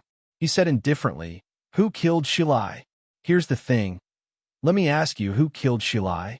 Tan Qinghua directly interrupted him and repeated in a calm tone. The young man with glasses opened his mouth and didn't know how to answer for a moment. Who killed Tan Shilai? Everyone present knew the answer to this question, including Tan Qinghua. But because of his identity, the young man couldn't say it. Because he was the secretary of Ning Ziyuan, the commander of the Eastern Theater of Operations, and Ning Ziyuan was Ning Qianqing's father. If he really told Ning Ziyuan who the murderer was, Ning Ziyuan would probably be in a passive position. Tan Qinghua's question was a bit heart-wrenching. "Commander Tan, we are all very sorry that such a thing happened. Commander Ning hopes that you can calm down and that he will give you a satisfactory explanation. He hopes that you can focus on the overall situation and not affect your work. If it's convenient for Commander Tan, Commander Ning has something to discuss with you about work," the young man said calmly, while carefully observing Tan Qinghua's reaction. This was the main purpose of his visit today. It was more to find an opportunity to see if he could ease the relationship between the two sides than to express his condolences. Ning Qianqing killed Tan Shilai.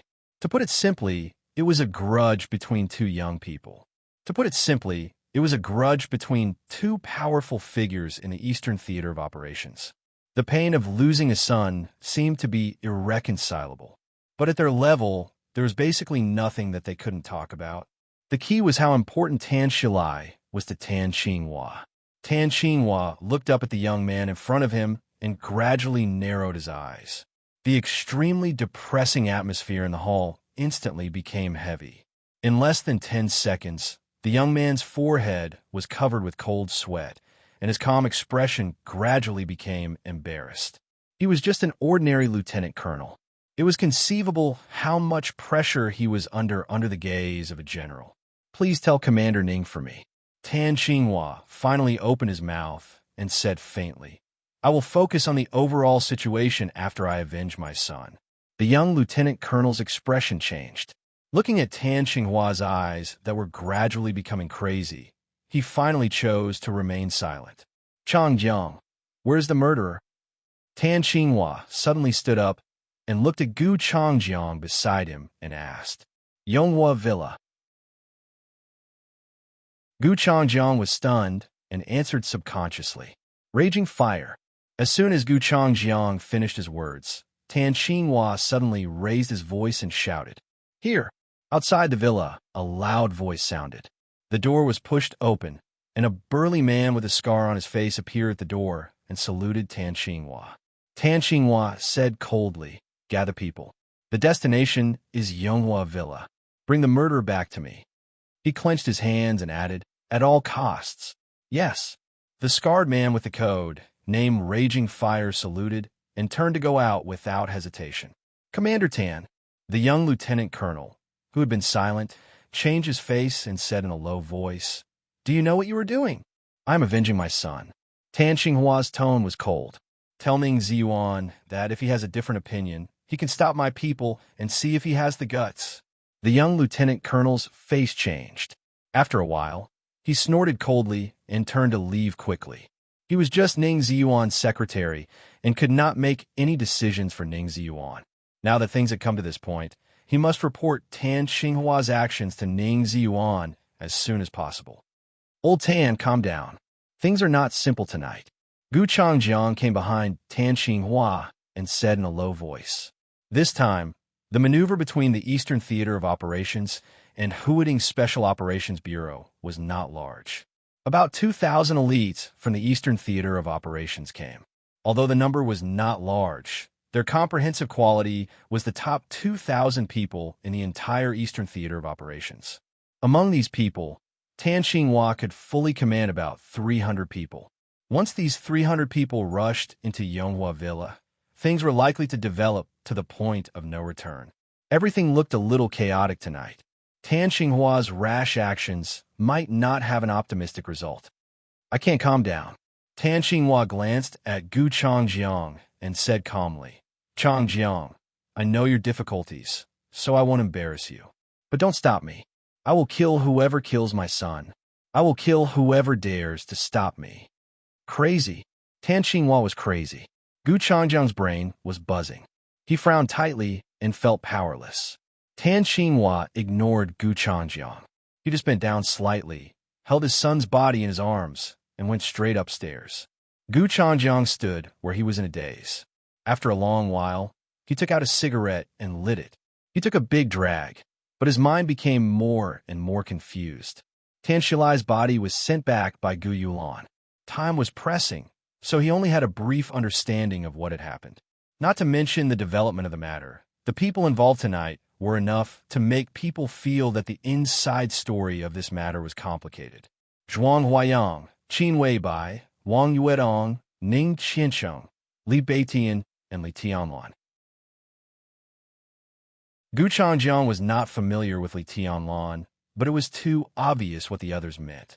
The academics, the Wang family of Beihai, the giant group, Mount Shu, and the mysterious Samsara Palace. Especially the foreign force Samsara Palace. Although its development in Zhongzhou State had been resisted by Kunlun City and the Wang family of Beihai, Zhongzhou State had cooperated with Samsara Palace several times in recent years, and they had been very happy. Now Qin Weibai, who had a special status in Samsara Palace, appeared as Li Tianlan's woman. It was said that she even forced He Qingting, the mad dog of the Zhong family, to kneel on the spot. Did Qin Weibai suddenly become so strong? Gu Changjiang had a headache. He felt that a storm was coming to Huoding, and there was a dark cloud hanging over the city overnight. Suddenly, the phone rang. Gu Changjiang took out his mobile phone and looked at the caller ID. Suddenly, he felt refreshed. After picking up the phone, he respectfully called the governor. There were two extremely prominent governors in Zhongzhou State, but only one could make Gu Changjiang so respectful. Gu Xingyun, the god of war of Zhongzhou State and the governor of Kunlun City. Huoding is very lively tonight. Gu Xingyun's voice sounded on the phone. His voice was light, and no one could tell his mood. It's more than lively. Gu Changjiang said with a wry smile, It's a mess. The boy of the Ning family killed Tan Shilai, and the youngest son of the Zhong family, Zhong Xiaofeng, was disabled by a man named Li Tianlan. It hasn't been long, and all kinds of bad guys have jumped out one by one. Old Tan is also crazy. A few minutes ago, he was ready to gather people to take revenge. It's really chaotic. Gu Xingyun chuckled and said lightly, But it's good. Gu Changjiang was silent for a while. It's good? The chaos in Huoding was indeed not a bad thing for Kunlun City. But the current chaos was not caused by Kunlun City. In this way, the muddy waters of Huoding were shallow, and they were not sure. Would it really be in the interests of Kunlun City to get into the water rashly? You go and have a look. Gu Xingyun seemed to think for a moment, and then said slowly, Listen more and talk less. Wait and see. Yes. Gu Changjiang answered in a deep voice, and then said in a low voice, Governor, should we make early preparations? Gu Xingyun was silent for a while. After half a minute, he said with a smile, The preparations have been made for a long time, but there's no rush to take action. The situation of Huoding depends on the Zhong family. Tan Xinhua alone can't make it. Let's wait and see first. Gu Changjiang said yes and hung up the phone. He stood on the spot and smoked a cigarette, then walked out of the villa directly. At 12 o'clock at night, in the brightly lit base of Huoding Special Operations Bureau, 7 or 8 military trucks roared out of the gate of the base and rushed into the deep night outside the base. Tan Xinhua, who had originally asked the guard Lai Hua to lead the team to catch those people, changed his mind at the last minute. He put his son's body in his bedroom and personally led the team to Yonghua Villa. In the number 1 villa area, the 9th building was quiet. In the number 7 villa, where Ning Ziwan, the commander of the Eastern Theater of Operations, was also quiet.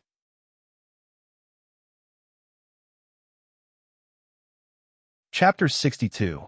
When they got back to the downtown area and approached Yonghua Villa, Li Beitian and others couldn't believe that they got down from Mount Tong so easily. Li Tianlan didn't think it was a big deal. After all, he didn't know much about the Six in Zhongzhou State and didn't know the strength of the Six. In his view, Zhuang Huayang, an important figure in the academics, had shown up in person. Plus Qin Weibai, the spokesperson of a big shot. It would be a piece of cake to bring them down. But Li Beitian didn't think so. Not only him, but Ning Qinsheng and Wang Yuedong all looked serious along the way. Obviously, they thought it was abnormal that they got down from the mountain so easily. The Prince Group was the last ruling group. Now it was the 3rd year of the general change, and it hadn't reached the midterm change yet. During this period, the Prince Group could be said to be in its heyday. On paper, it was even stronger than the current ruling group, the academics. Zhong Yongming of the Zhong family was currently the most promising figure to become the new leader of the Prince Group. His favorite youngest son was disabled, so it wouldn't be surprising for this power figure to react violently. But everything was calm tonight, and Zhong Yongming didn't even show up. This matter was obviously a little too abnormal. Such abnormality could only mean that the Zhong family's subsequent revenge would be more brutal. The top leader of Huading was different from other senior officials. Historically, the top leader of Huading had to enter the decision-making committee. It was not an exaggeration to say that he was the leader of the whole Zhongzhou State. Zhongzhou State had the largest bureaucratic system in the world, but there were no more than 20 members in the decision-making committee, including several power giants. This was the real top authority. If such a person insisted on retaliating against someone, there would be no place for him in Zhongzhou State, not to mention Huading. The Zhong family's unusual calm tonight didn't mean safety, but a more dangerous follow-up. What are you thinking about? The atmosphere doesn't feel right. Zhuang Huayang sat in the car and felt the solemn atmosphere in the car. He suddenly smiled and said in a relaxed tone. They were now sitting in the car heading for Yonghua Villa. Except for Han Xinyan and Zhang Holong, everyone else was there. The car was extended, more than 6 meters long, and the seats were arranged vertically facing each other. The space was very large, and it was not a problem to seat a few more people. After taking Li Tianlan and others down from Mount Tong, Zhuang Huayang's original intention was to take these excellent freshmen back to the Sky Academy. Everything that happened tonight was a big trouble anywhere. Only the Sky Academy was safe. Zhuang Huayang was one of the top 10 contemporary experts in Zhongzhou State, and he was also the headmaster of the Sky Academy. It was not easy for Zhong Yongming or Tan Xinhua to take revenge easily. At most, they could only instigate some students to take revenge. With the strength of Li Tianlan and others, Zhuang Huayang did not have to worry too much. However, Qin Weibai didn't want Li Tianlan to go back so early. Zhuang Huayang had lived for so long, so he could see that the young couple was in love now. It was reasonable that they didn't want to separate. So after a little hesitation, he accepted Qin Weibai's suggestion and came to Yonghua Villa. Qin Weibai was backed by the Samsara Palace. The Wang family of Beihai and Kunlun City could be said to be vigilant against this mysterious foreign force. Even the government of Zhongzhou State did not welcome their development in the country. But in the past few years, the Samsara Palace did solve some things that were difficult for Zhongzhou State to do. No matter which group it was, they had to show some respect to the Samsara Palace. Even if the Zhong family and the Tan family went crazy for revenge, there were still 2 or 3 supermasters following Qin Weibai from the Samsara Palace. If they really fought, Qin Weibai would not be at a disadvantage. This was probably why she had the confidence to keep Li Tianlan and the others. But Zhuang Huayang was still a little worried, so he got in a car with him. He couldn't be blamed for being cautious. The chips Li Tianlan threw out were too lethal. When he was on the phone with the bureau chief, He threw out the chips Li Tianlan gave. The bureau chief, who had always been calm, sounded as if he didn't know who Zhong Yongming was at all. He ordered Zhuang Huayang to protect Li Tianlan and almost sent his guards over. Zhuang Huayang naturally knew why. A 17-year-old thunder-shocking realm expert represented too many things. Under normal circumstances, no matter how talented a person was, it was impossible for him to reach the thunder-shocking realm at the age of 17. It wasn't because he didn't have enough talent, but because the physical strength of a 17-year-old couldn't accommodate the power of the thunder-shocking realm. Martial artists had high or low talent, but their physical strength was almost the same. At least before the human bones and muscles were completely formed, that was, before the age of 20, no one could bear the powerful power of the thunder-shocking realm. Before adulthood, even if one had the talent to enter the thunder-shocking realm, once he entered the thunder-shocking realm, the extreme power would instantly destroy the relatively tender bones and muscles of the martial artist, unless the physical strength of the martial artist had reached the requirement of the power of the thunder-shocking realm. According to some confidential information of Zhongzhou State, in the past 100 years, the earliest martial artist to reach the thunder-shocking realm was 23 years old, which was after the muscles and bones were completely formed.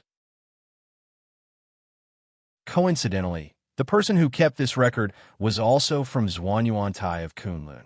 He was the god of war of Zhongzhou State 200 years ago. It was extremely difficult to improve the physical strength effectively and quickly, but it was not absolute. At least when Zhuang Huayang was young, he once heard from a big shot who had passed away that there was a legendary essence of martial arts in the map of God of War inherited from Zhuanyuantai of Kunlun, which could improve the physical strength relatively quickly. No one had seen the true face of that essence, but it was said that it was the essence that several gods of war of Zhongzhou State from Zhuanyuantai of Kunlun commented with a wry smile as the strongest and most useless essence. That essence was called the Invincible Manual. Zhuang Huayang did not know what was so useless about the Invincible Manual, but he knew what the word strongest meant in Zhuanyuantai of Kunlun. Li Tianlan, who practiced the Invincible Manual, entered the thunder-shocking realm at the age of 17, which was enough to explain the problem. Once such a person entered the invincible realm in the future, and he even had the wind and thunder veins, what would happen? Protect Li Tianlan to the death. When saying this, the chief did not hesitate at all. This was almost the consensus of the whole academics. So, feeling the atmosphere in the car at this time, Zhuang Huayang smiled again and said, "Don't worry, it's okay." His eyes glanced around and finally stopped on Li Tianlan and Qin Weibai. It was a very spacious car, but Qin Weibai was half leaning in Li Tianlan's arms. The two were very close to each other, and they seemed to be whispering. Zhuang Huayang felt helpless. Looking at the two little lovers, they were not worried at all. It seemed that only Li Beitian and the others were worried. "Headmaster, the reaction of the Zhong family tonight is too abnormal. Something is not right." Ning Qiansheng leaned on the seat and coughed. He did not know what the powder Li Tianlan poured into his mouth was, but how could it be ordinary if it was carried by the little princess of the Wang family? So now, Ning Qiansheng's injury had stabilized. Although there was still a long way to go before he could fully recover, at least he could move slowly. "I think so too." Wang Yuetong frowned and said, "Zhong Xiaofeng is very important in the Zhong family. Among Zhong Yongming's 3 children, the eldest one is dedicated to business. Although his daughter has entered the officialdom, she is still a daughter. Zhong Yongming has always regarded Zhong Xiaofeng as the political successor of the Zhong family. But now such a big thing has happened, and Zhong Yongming can be so calm. He doesn't show up himself, and even his secretary doesn't show up. This is too strange. Today is the 30th, right?" Qin Weibai, who was leaning in Li Tianlan's arms, suddenly said in a somewhat lazy tone. Wang Yuetong was stunned.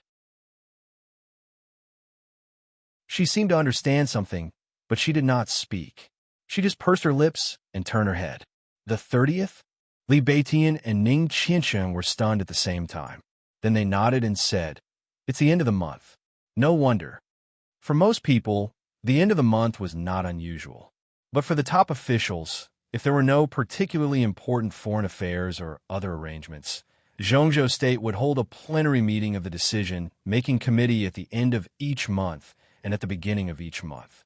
As a member of the decision-making committee of Zhongzhou State, Zhong Yongming would definitely go to Yuzhou for the meeting if there were no other important matters. That was to say, Zhong Yongming was not in Huading at all these days. What a coincidence! Li Beitian was silent for a while and said with a smile, "Then we are safe, aren't we? Zhong Yongming will come back in 2 or 3 days. What can he do to us when we enter the Sky Academy? It's not fun to be a coward. We can't hide in the Sky Academy forever, can we?" Li Tianlan, who had been paying attention to Qin Weibai, suddenly opened his mouth. He was talking to Li Beitian, but his eyes inadvertently glanced at Zhuang Huayang. Zhuang Huayang was calm and silent. He understood what Li Tianlan meant, but it was not convenient for him to express his position. The academic's influence on Huading was relatively weak. Even if he wanted to do something, he could not do anything. Now his bottom line was to protect Li Tianlan. As for what to do next, it depended on the development of the situation. If there was a chance, the academics would not be polite. "It's not the right time to talk about this," Qin Weibai suddenly said with a soft and calm expression. "The trouble has just begun. The Zhong family's revenge will come sooner or later, and we can't avoid it. But because Zhong Yongming is not in Huading now, we can let him calm down during this period.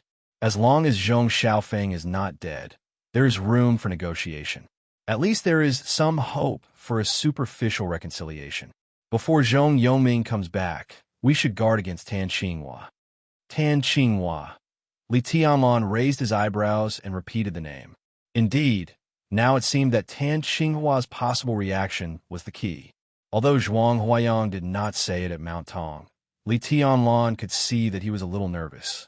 Later, he asked him and found out that Zhuang Huayang was also worried about Tan Xinghua's reaction.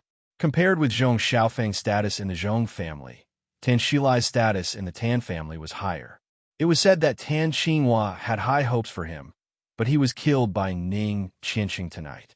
Who knew what the military hardliners would do?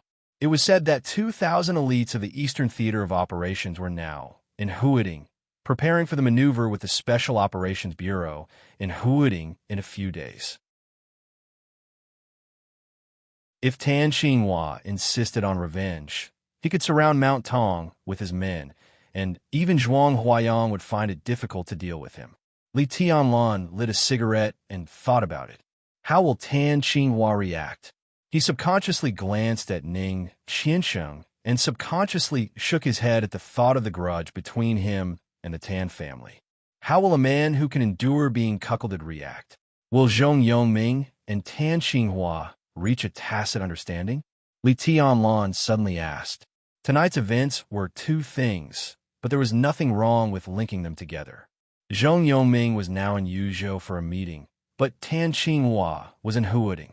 For them, the murderers were all in the same gang.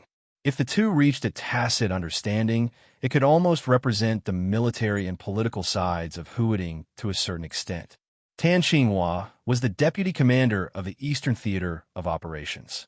The headquarters of the Eastern Theater of Operations was in Jinling, but Huading was also under the jurisdiction of the Eastern Theater of Operations.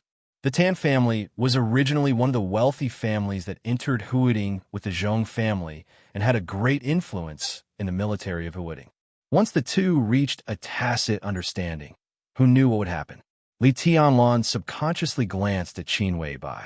Qin Weibai's delicate face was also a little hesitant, but she did not say anything. "Boss Qin, you brought us here tonight. You must have a countermeasure, right?" Zhuang Huayang suddenly asked. "We'll deal with whatever comes our way. Everything will be fine after a few days." Qin Weibai moved in Li Tianlan's arms and said flatly, "What if we can't get through these days?" Zhuang Huayang stared at Qin Weibai and asked. This young girl seemed to be a little too confident. Now the six would indeed give Samsara Palace some face, but giving face did not mean a bottomless compromise. Samsara Palace had almost no power in Zhongzhou State. Once the Prince group insisted on attacking Li Tianlan and joined forces with Kunlun City, How could Qin Weibai protect Li Tianlan? If they ignored the Samsara Palace that could not enter Zhongzhou State, Qin Weibai could hardly do anything. Qin Weibai sat up straight and glanced at Zhuang Huayang. Her voice was still calm and languid. She said softly, Samsara is nothing in Zhongzhou State, but the deputy commander of the Eastern Theater of Operations cannot trample on its dignity. The corner of Li Baitian's mouth twitched quietly. He secretly glanced at Qin Weibai and did not dare to say anything. Who could have thought that this little woman, who looked calm and harmless at this time, was so powerful on the mountain just now? Faced with hundreds of policemen, she was the first to use her gun and the first to shoot.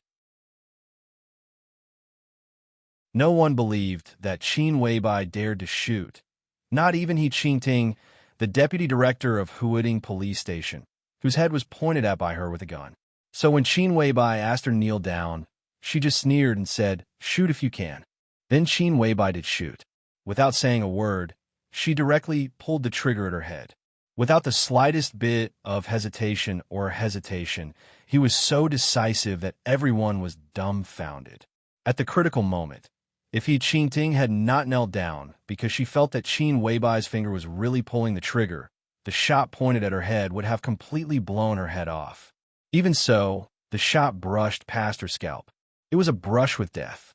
Deputy Director He, who was kneeling on the ground to avoid the bullet, could not say a word at that time. With her head full of blood, she just knelt on the ground and did not dare to move for a long time, as if she was scared silly. Li Baitian had lived for so many years, but it was the first time that he saw such a domineering woman. A pure queen. Li Tianlan disabled Zhong Xiaofeng because of a word. Qin Weibai dared to kill He Qingting because of a word.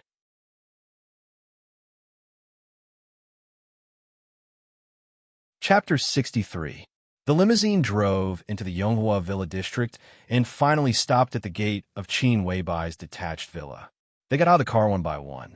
When they walked into the villa, Qin Weibai looked back at Li Baitian and Ning Qiansheng, and then at Wang Yuedong with a playful look. She said softly, "The guest rooms on the second floor are ready. You could choose any room you like." She looked at Zhuang Huayang again and continued, "Headmaster, if you don't mind, how about spending the night here?" "I'm fine with you." Zhuang Huayang nodded with a smile and looked at Li Tianlan. This guy was the treasure of the academics now, and he was really worried about leaving him here. "Then I'll go to rest with Tianlan." Qin Weibai glanced at Wang Yuedong intentionally or unintentionally, and then reached out to hold Li Tianlan's arm with a smile that seemed to melt people's hearts. Wang Yuedong bit her lip and said nothing. Li Baitian whistled and let out a strange laugh. It was a meaningful one. "Laugh your ass," Li Tianlan scolded with a smile. He felt uncomfortable under Wang Yuedong's gaze and went upstairs with Qin Weibai. "Your friends are quite interesting." Qin Weibai took Li Tianlan's arm and walked up the stairs. She chuckled and said, "Ning Qiansheng and Li Taishu, these two people can at least reach the peak of the thunder-shocking realm in the future. They are the real right-hand men. Who knows what will happen in the future?" Li Tianlan smiled and suddenly asked, "Why did you go to Mount Tong tonight?" "I got the news and rushed there. I happened to meet Zhuang Huayang on the way, so we went up the mountain together." Li Tianlan didn't ask how she got the news. He just reached out and touched her head. Qin Weibai seemed a little dissatisfied. She held Li Tianlan's hand and said, "What? Do you think I'm a child? I'm older than you. You have to call me sister, okay?" They had done the most intimate thing. In front of Qin Weibai, Li Tianlan really had nothing to hide. He kissed Qin Weibai's face hard and said with a low smile, "Why didn't you let me call you sister when you called me husband last night? Rogue, don't say it." Qin Weibai's face was rosy, and her beauty was dazzling. She pushed Li Tianlan to the chair next to her. Li Tianlan put his arms around her and pulled her into his arms. "Stop fooling around." Qin Weibai giggled and stood up. She blushed and said softly, "I made you supper. Are you hungry? Would you like to join us?" Li Tianlan said. There was a small dining table in front of him. It was not big, but it was exquisite and delicate. It was probably the place where Qin Weibai usually had her supper, because one of the chairs was obviously just moved here. Li Tianlan patted the table and said, "Where are Baitian and the others?" There's food downstairs. They won't get hungry. After saying that, Qin Weibai went downstairs directly. After a while, she came up with a tray. The items on the tray were also very simple. There were 2 bowls of porridge and a few plates of pickled vegetables. They looked refreshing and delicious. Qin Weibai sat down opposite Li Tianlan and said with a smile, "Eat something light tonight, or it's not good for your stomach." Li Tianlan nodded and took a sip of the porridge. He felt that it was especially delicious. "Delicious." Li Tianlan smiled and said softly, "What's inside?" "Shiitake mushrooms, lean meat, and vegetables. I cooked it for a few hours. Eat more if you like it. There's more downstairs." Qin Weibai stared at Li Tianlan's face and said. Li Tianlan nodded and looked at the porridge in front of him, lost in thought. I didn't like porridge very much before. He was silent for a full 5 minutes before he suddenly opened his mouth and said in a self-mocking tone, "There are very few people who like to eat porridge in a place like ours. There was no electricity in our campsite, so we had to burn a fire to cook. There was a lot of food, but most of it was piled up all year round. It was hot there, so the rice would sometimes go moldy and turn yellow or even black. There was a river near the campsite. The water was drinkable, but it was not clean and a little muddy. The porridge cooked with that kind of water, and that kind of rice really didn't taste good. But it could keep people from getting hungry, so I had to make do with it. I'm not afraid that you'll laugh at me. When I was a child, I was about 4 or 5 years old. I cried every time I ate. If I didn't eat, I would get hungry. If I was hungry, I would cry. If I ate bad food, I would still cry. I started to practice martial arts when I was 5 years old. When I was 8, the rice in the campsite was very moldy. The rice was black, and the porridge was black and smelled fishy. It tasted worse than medicine. I trained hard at that time and ate 5 or 6 meals a day. Basically, it was that kind of black porridge. I vomited after eating it, and then I ate it again. I ate it for about a month. Since then, I've been traumatized. Every time I eat porridge, I feel uncomfortable. Later, I couldn't stand it anymore, so I went hunting. When there were more people in the campsite, there were more animals. When there were fewer people in the campsite and there were no animals nearby, I could even catch a snake as a big meal. I often got nothing from hunting. When I was hungry, I even gnawed on tree barks and grass roots. I really didn't want to eat those moldy things. At that time, I thought that if I could really get out one day, I would absolutely not eat porridge or steam bread. I would eat meat for every meal and nothing else. When I came to Huading, the first meal I had was with you and Senior You. It was the most comfortable meal I've ever had. Later, I ate the porridge you cooked. It smelled so good, so damn good. I fell in love with it the first time I had it. Even now, every time I eat, I'm very surprised. So now I can't even adapt to eating, let alone adapt to Zhongzhou's state. Every time I look at these food, it's like a dream. Li Tianlan's voice gradually became lower. Finally, he looked at the bowl of porridge in front of him and murmured, "How many years has it been since Grandpa and those veterans tasted such a bowl of porridge?"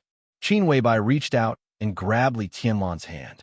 Her eyes became softer and softer. She said softly, "Do you miss them?"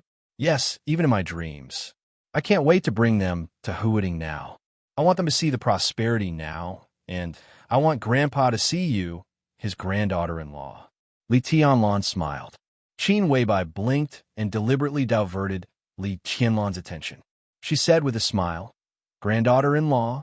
I'm not the granddaughter-in-law in your grandpa's heart. In any case, I won't let him be satisfied." Li Tianlan was stunned. His originally gloomy mood also became confused. "What do you mean?" Qin Weibai deliberately guided Li Tianlan's mood. She sat opposite him and said with a smile, "Do you know why I don't let you go back to the Sky Academy with Zhuang Huayang?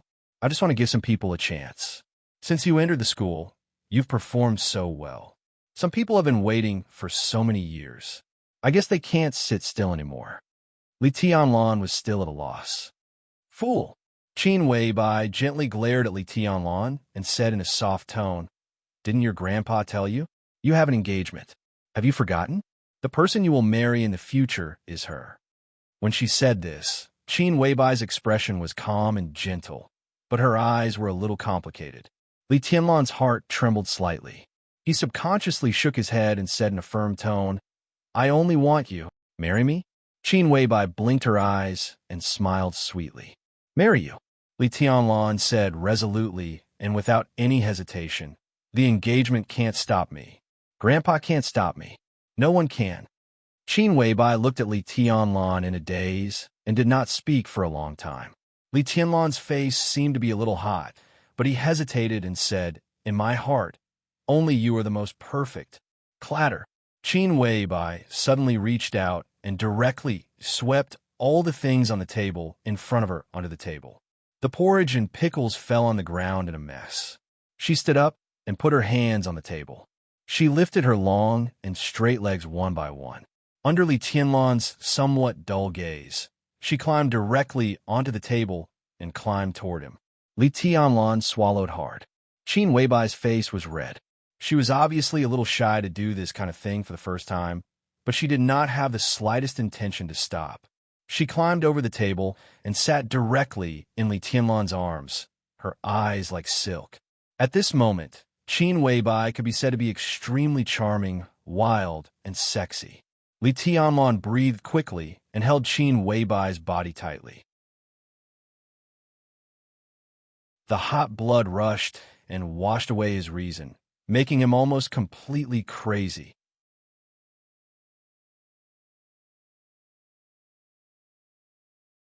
Chapter 64. Stepping into the corridor on the second floor, Li Beitian began to sigh as soon as he entered the room. His long and short sighs looked really miserable. Ning Qiansheng was seriously injured, but if he didn't fight, he could move slowly. He followed Li Beitian in, frowned slightly, and said, What the hell are you screaming for? F*CKU. This is called melancholy. Melancholy, do you understand? Li Beitian rolled his eyes. Looking at the large and soft bed in the room, he sighed again and shook his head. Look at Tianlan, hugging the first beauty of Huoding to sleep tonight, and then look at us. We're F*King sharing the same bed. Gay love is everywhere. The gap between us is too big. Ning Qiansheng's mouth twitched. He didn't think much at first, but after hearing Li Beiqian's words, he suddenly felt that the big bed in front of him was an eyesore. He shook his head and sat on the bed. He glanced at Li Beitian and said with a smile, What? Envy, jealousy, and hatred? Of course I am. Li Beitian sighed and said, Didn't you see it on the mountain? She really shot me. If there is a woman like her who protects me at all costs, I'll be satisfied. But I'm not jealous. I haven't seen Qin Weibai before, but I've heard of her. I've heard a lot about her. Today, I know it's not an exaggeration. Beautiful, too beautiful. That's not good. Ning Qiansheng casually lay on the bed to rest. He was sober, but he felt dizzy and his body was a little weak. He pulled the quilt over and said with a smile, Isn't it good to be beautiful? Are you looking for a girlfriend or a wife who is ugly? Of course it's good to be beautiful, but it's not good to be too beautiful. Qin Weibai is a disaster. Think about it. With such a beautiful wife, after Tianlan has tasted her, will he still be interested in other women?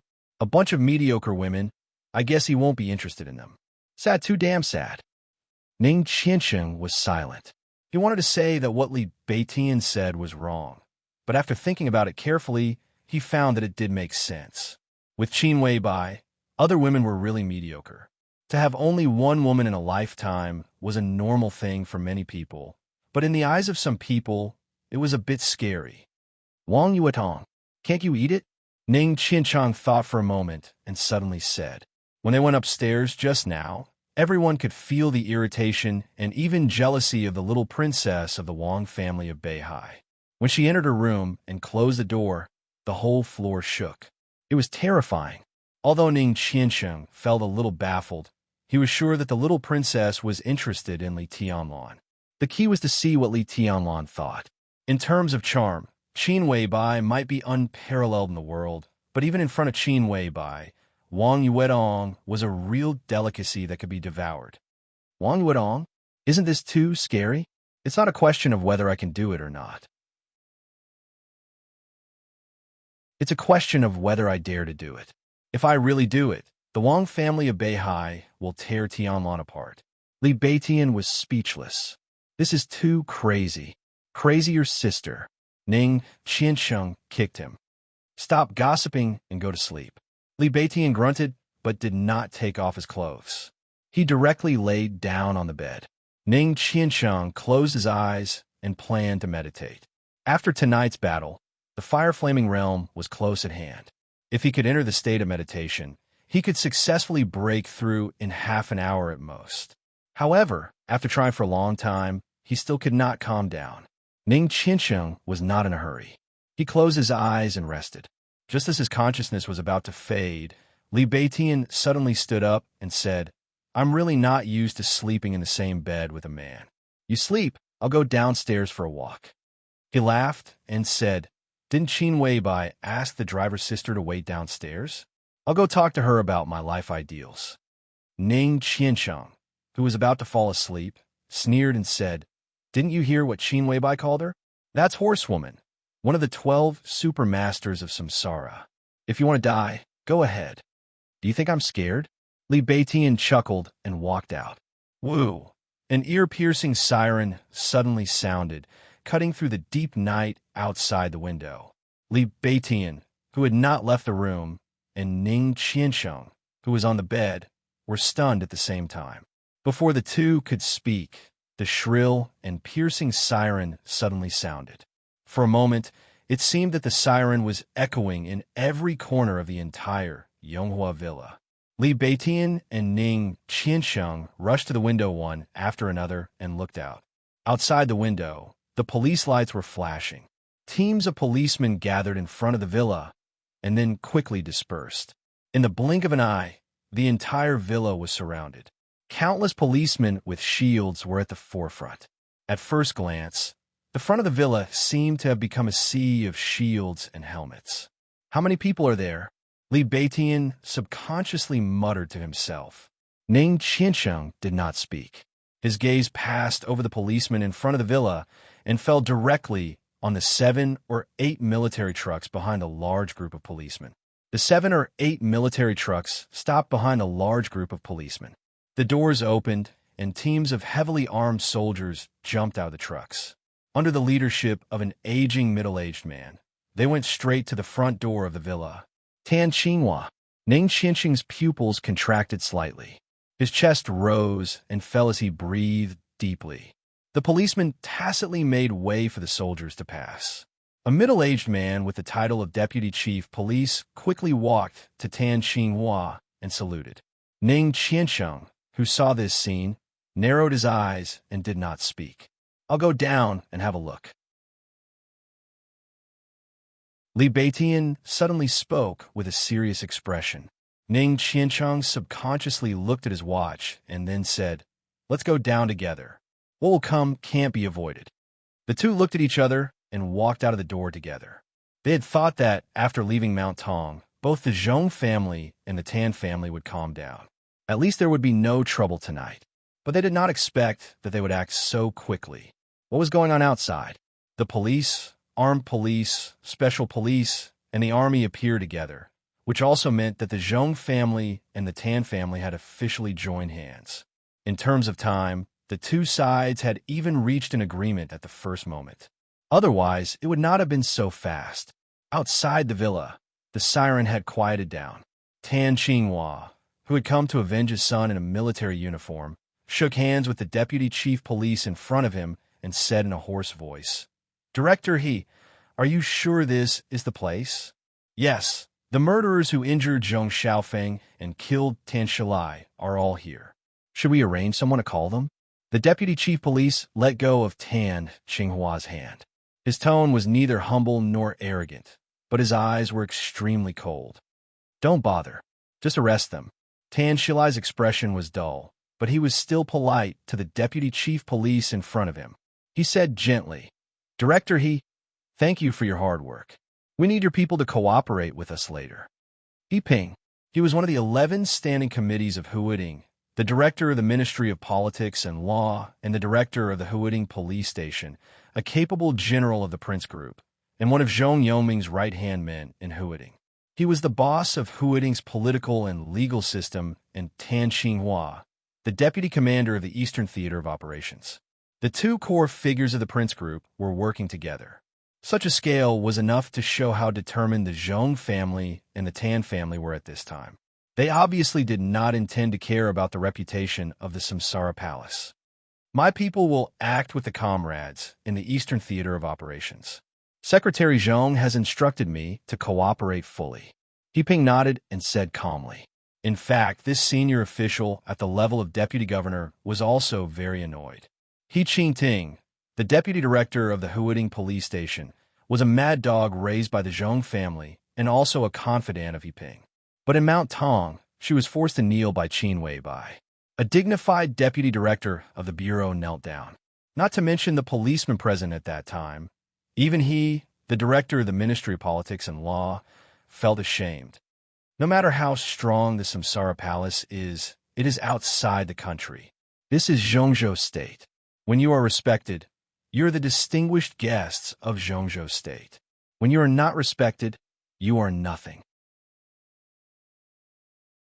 No matter how strong the palace master of the Samsara Palace is, she has not dared to enter Zhongzhou State for many years.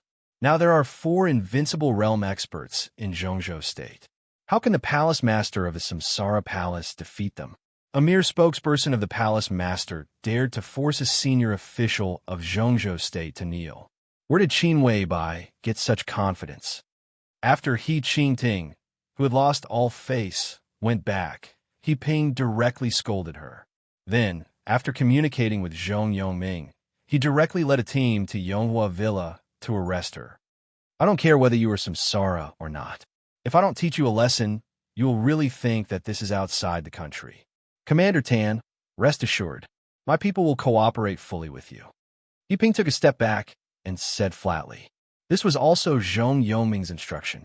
Seriously speaking, allies and his own people were naturally different, but there were also differences between his own people and himself. He Ping intended to teach a lesson to the Samsara Palace, which had no foundation in Zhongzhou State. But since Tan Xinhua was willing to test the waters first, He Ping naturally would not stand out. Tan Xinhua coughed, nodded slightly, and led his people forward. Behind him, 300 elites of the Eastern Theater of Operations followed suit and approached the door of the villa. The villa was quiet, and there was no response at all. Tan Xinhua slightly narrowed his eyes, opened the front door, and walked into the detached courtyard. Looking at the still, quiet villa, he suddenly sneered and said without hesitation, "Raging Fire, take Team 1 and Team 2 and go directly in to arrest them. Team 3 is responsible for guarding. Whoever dares to resist or escape, kill on the spot." His voice was cold and gloomy, clearly echoing in the small courtyard and into the villa. Yes, Raging Fire, the guard with a scar on his face who had been following him, subconsciously straightened his body. Behind him, 300 elites of the Eastern Theater of Operations pulled the bolts at the same time, and the crisp sound of metal hitting each other was uniform. The 300 elites were expressionless, and they were ready for battle. Raging Fire looked back at them, slightly narrowed his eyes, and waved his hand.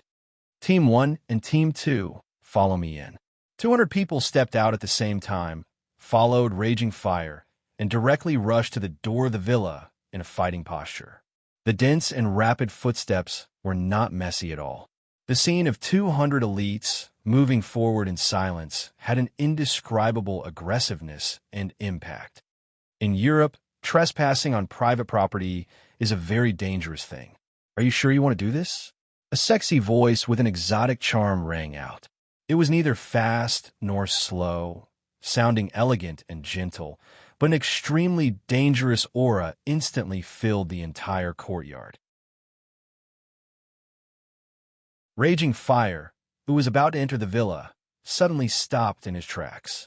Less than 5 centimeters away from his feet, a weak electric light shone. It looked gentle, but it spread wildly in the blink of an eye. There was a faint sound of thunder rolling across the sky. In an instant, the glaring electric light spread unscrupulously in the air, getting brighter and brighter, increasing in number, and finally connecting into a large area. The entire villa was almost surrounded by the electric light. Countless bright lines intertwined and flickered densely. The air was extremely distorted, and after the electric light, the villa became blurry. Raging fire stopped in his tracks. Facing the electric light that could easily turn him into a pile of charcoal, his expression was still calm. The 300 elites of the Eastern Theater of Operations were also expressionless. This is Zhongzhou State. Tan Xinghua's face was livid under the large area of electric light. The corner of his mouth twitched, and he said gloomily, "Who are you?" "Horsewoman of Samsara." A tall and sexy figure of a woman appeared at the gate of the villa. Through the electric light, her blonde hair danced wildly, and she looked dignified and holy. "Can you stop me?" Tan Xilai's tone was sarcastic. Of course, he had heard of Horsewoman. Even among the 12 super masters of Samsara, Horsewoman ranked relatively high. She was at the peak of the thunder-shocking realm, and her strength even surpassed the peak. It was indeed terrifying, but so what? This was Zhongzhou State. Even experts of the invincible realm outside the country did not dare to kill in Zhongzhou State. Tian Ling, who was shot to death by human emperor 15 years ago, was a living example. Tan Xinghua's eyes were cold. His son's murderer was in the villa. His patience was wearing thin, and he was getting more and more agitated. "I want to try." In front of the villa, Horsewoman smiled gently, but the electric light in front of her fluctuated violently. "Then try, as long as you can bear the consequences." Tan Xinghua sneered, and suddenly raised his voice and roared, "Experts outside the country attack us in Zhongzhou State. They are invaders. Boys of the Eastern Theater of Operations, what should we do to invaders?" "Kill." After a short silence, hundreds of elites of the Eastern Theater of Operations roared at the top of their lungs. "Kill."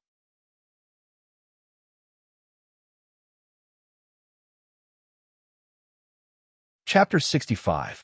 Attack. This was the only thought in Tan Xinghua's mind. The cooperation between Samsara Palace and Zhongzhou State in recent years was indeed pleasant, and they had established a relatively good friendship. However, there were too many variables in the friendship between a big country and a big force. Not to mention anything else, Zhongzhou State had never welcomed Samsara Palace to enter its territory to develop its own force, which was enough to show the subtle relationship between the two. As the spokesperson of the master of Samsara Palace, Qin Weibai was in Huading, so Zhongzhou State could turn a blind eye. After all, when Zhongzhou State needed Samsara to contribute to something, it was the most convenient thing to contact Qin Weibai. Since Horsewoman, Flaming Fire, and the other super masters of Samsara were in Huading, Zhongzhou State could also turn a blind eye. But if the super masters of Samsara attacked the soldiers of Zhongzhou State, it would be a taboo. If foreign experts attacked the army of Zhongzhou State, they were enemies and invaders. If Horsewoman really dared to attack the soldiers of the Eastern Theater of Operations, then the entire Zhongzhou State would become her enemy. None of the six could protect her, nor would they dare to. Protecting her was tantamount to treason. At that time, not only her, but also Flaming Fire and even Qin Weibai would be uprooted.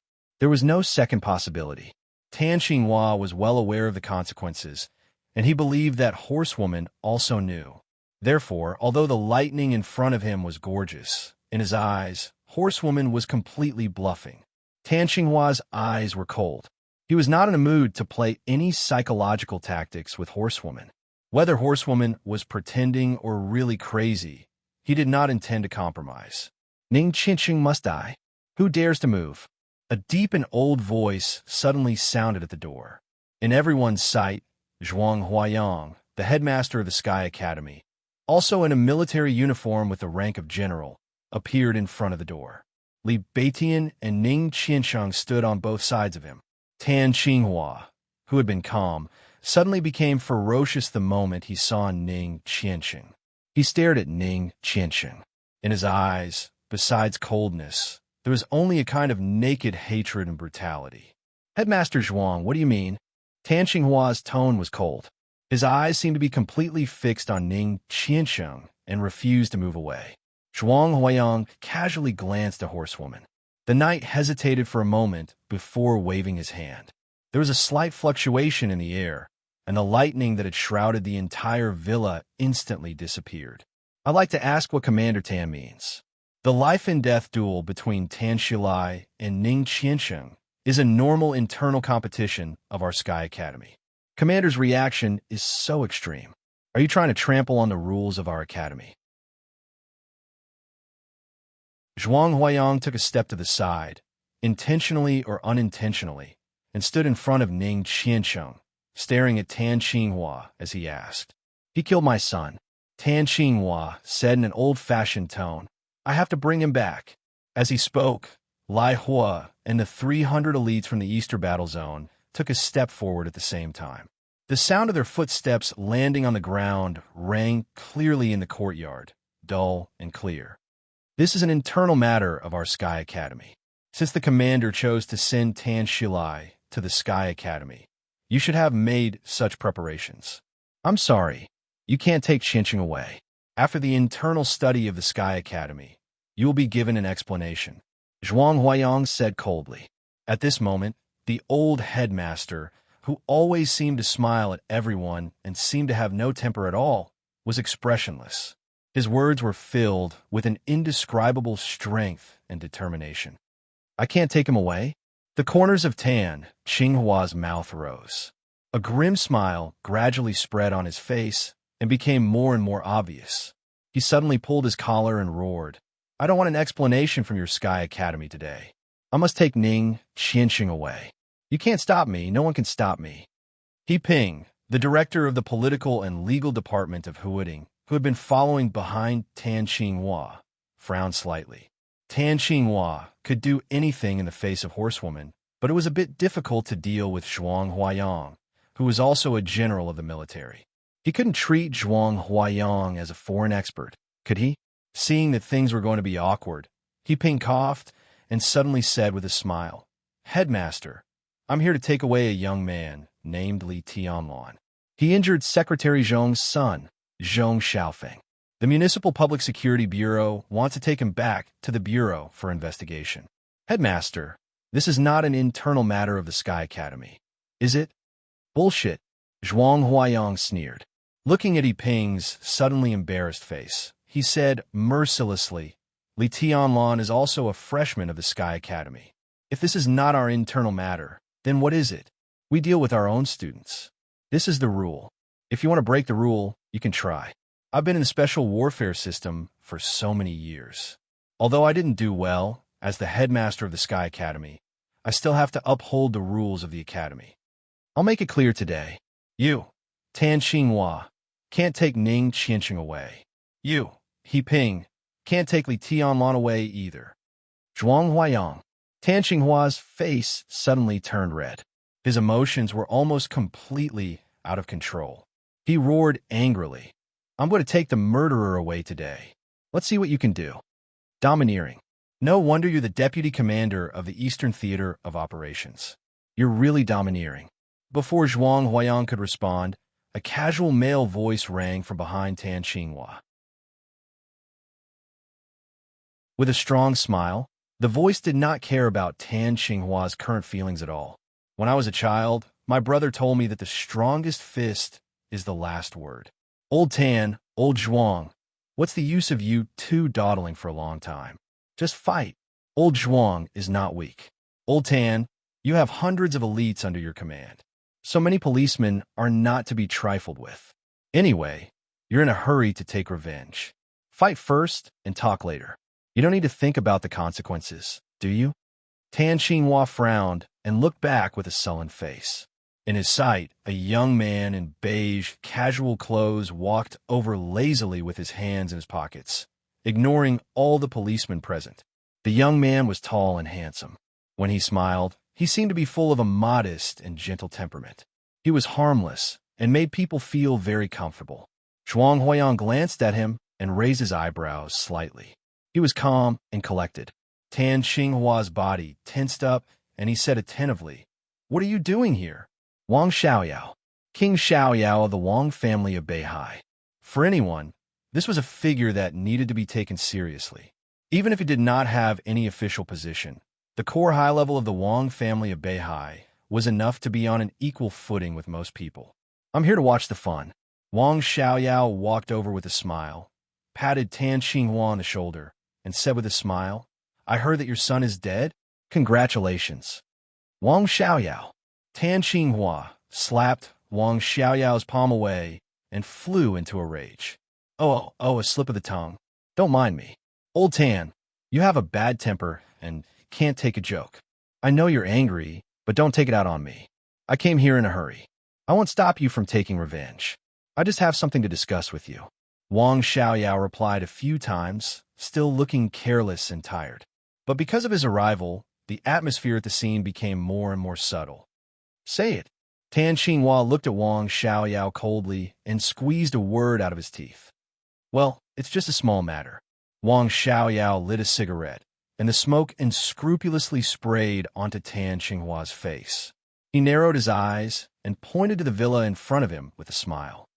I won't stop you from taking revenge, but there are two people in this villa that I care about the most. My niece Yuedong and Qin Weibai. I won't stop you from killing anyone tonight, but if anything happens to these two people, I'll kill your whole family. Old Tan, do you believe me? Creak. Tan Xinghua clenched his teeth so hard that they almost broke. Don't gnash your teeth. Wang Xiaoyao flicked the cigarette ash and said lightly, You should know me. This is not a threat. I mean what I say. He glanced around and was a little confused. He did not see Li Tianlan, who made him extremely uncomfortable, nor did he see Qin Weibai. Wang Xiaoyao felt strange. He looked at Horsewoman and said with a smile, Horsewoman, where's your boss? Tut, it's so lively. Wang Xiaoyao is here, too. Old Tam looks a little excited. I really don't know what will happen tonight. If there is a conflict, I'm afraid the situation in Huading will completely explode. On the rooftop of a tall building less than 200 meters away from Yonghua Villa, under the deep night, Gu Changjiang, the director of Huading's Special Operations Bureau, watched what was happening in front of Yonghua Villa through binoculars. He suddenly said, Yulan, what do you think is the probability of Old Tan taking action? Beside Gu Changjiang, the petite and hot Gu Yulan hesitated and said softly, Tan Xinghua is emotionally unstable now. It's possible for him to do anything. It's possible for him to do anything. Gu Changjiang held the binoculars and said to himself again, It's possible for him to do anything. He sighed softly for the friendship between him and Tan Xinghua, and also for their different positions. Let's not talk about this. Gu Changjiang put down the binoculars and said gently, Yulan, what do you think of what happened tonight? Gu Yulan was the last disciple of Gu Qianchuan, the first elder of Kunlun City. She was an absolutely important figure among the young generation of Kunlun City. Gu Changjiang must pay attention to her opinion. Li Tianlan must die. Gu Yulan was silent for a while. She thought of Li Tianlan's decisiveness and ruthlessness when he disabled Zhong Xiaofeng, his madness when he took the initiative to provoke, and his calmness and indifference. She felt a chill in her heart for no reason. Li Tianlan was too calm. He was so calm that he didn't look like a human. At this moment, all she could think of was the scene when Li Tianlan slowly crushed Zhong Xiaofeng's foot. At that time, Li Tianlan laughed coldly and cruelly, but his eyes were as calm as a glacier. He was so calm that no murderous intent could be seen, as if he was casually stepping on an ant. He was definitely a madman who disregarded life to the extreme. If this madman with infinite potential didn't die, Kunlun City would never have a comfortable life in the future. Li Tung. Gu Changjiang narrowed his eyes slightly, picked up the binoculars again, and said with a smile, I didn't see him.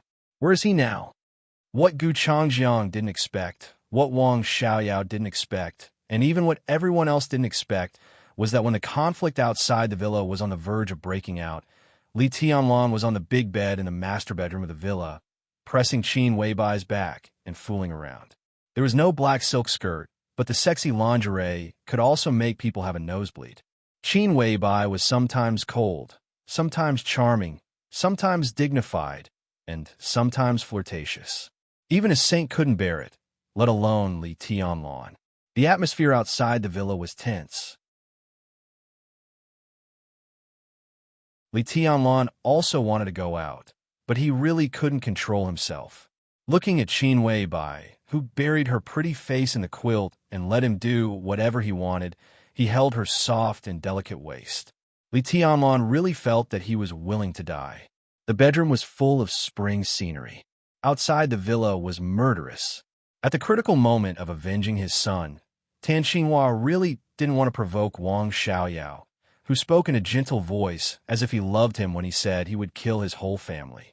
Tan Xinhua vented all his evil anger on Zhuang Huaiyang, a general headmaster in the special warfare system, a deputy commander of a theater of operations in the military system.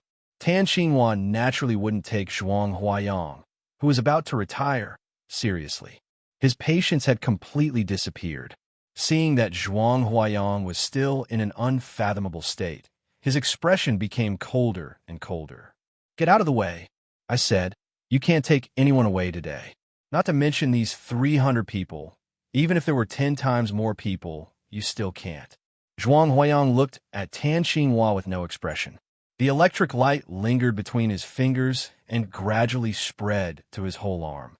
At this moment, Zhuang Huaiyang was still elegant, but as the electric light spread and expanded on his arm, his whole person gained a trace of a strong and cold aura and style. "You're forcing me. You're forcing me. You're forcing me." Tan Xinghua's tone became louder and louder. He suddenly roared, "Get out of the way." Zhuang Huaiyang said nothing and just sneered. Tan Xinhua took a deep look at the motionless Zhuang Huaiyang, nodded and said, "Very good." Under Zhuang Huaiyang's suddenly focused eyes, Tan Xinhua spoke again, "Raging fire. Here." Raging Fire, who was blocking the entrance of the villa with 300 elites, responded loudly. Tan Xinhua glanced at Zhuang Huaiyang and said calmly, "Kill Ning Qiansheng. Whoever dares to stop you, kill them too." Raging Fire looked at Zhuang Huaiyang in front of him. A red light flashed in his eyes, and even the scar on his face became ferocious. He raised the submachine gun in his hand and aimed directly at Zhuang Huaiyang. Behind him, the 300 special warfare elites of the Eastern Theater of Operations were expressionless as they raised their guns at the same time. The corner of Raging Fire's mouth twitched, and he directly roared, "Kill! Who dares?" A magnetic voice reverberated in the night sky, drifting and clear as if it came from the horizon. Everyone looked up at the same time. The whizzing sound of the helicopter's rotors came from afar. The drifting voice came from above and covered the entire villa area in an instant. "Tan Xinhua, how dare you touch the people of my border control corps? Do you really think that I can't crush a fake wealthy family like the Tan family? Or do you think that the 550,000 professional soldiers of the Border Control Corps don't dare to kill your so-called own people?" A helicopter flew in from hundreds of meters away. In the night, above the firmament, thunder suddenly roared and resounded through the sky. For a moment, the whizzing sound of the helicopter seemed to have disappeared. Everyone's ears were filled with a roar, and only thunder could be heard. The sky above the entire villa area began to glow. Lightning flashed in the sky, revealing a kind of elegant and dangerous blue in the pale sky. A majestic sword intent as vast as the sea came crashing down from above like the power of heaven. In a trance, there was a kind of indomitable, heroic spirit. There was a desolate, killing intent between heaven and earth. The sword intent reached the ground from hundreds of meters high in the sky, and the entire villa area shook violently. In front of Zhuang Huaiyang, Raging Fire was walking at the forefront. The 300 Eastern Theater of Operations elites behind him were completely like powerless ants under this sword intent. The sword intent spread, and hundreds of people were all sent flying. They fell from side to side and were instantly seriously injured. Jade Lake Sword Scripture, 9 Heavens Wind and Thunder Sword. The helicopter flew overhead. A figure, accompanied by the lightning that filled the sky, fell along with the thunderclaps. His figure landed directly in front of Tan Xinhua, who had an extremely ugly expression on his face. He reached out and grabbed Tan Xinghua's neck, lifting him up.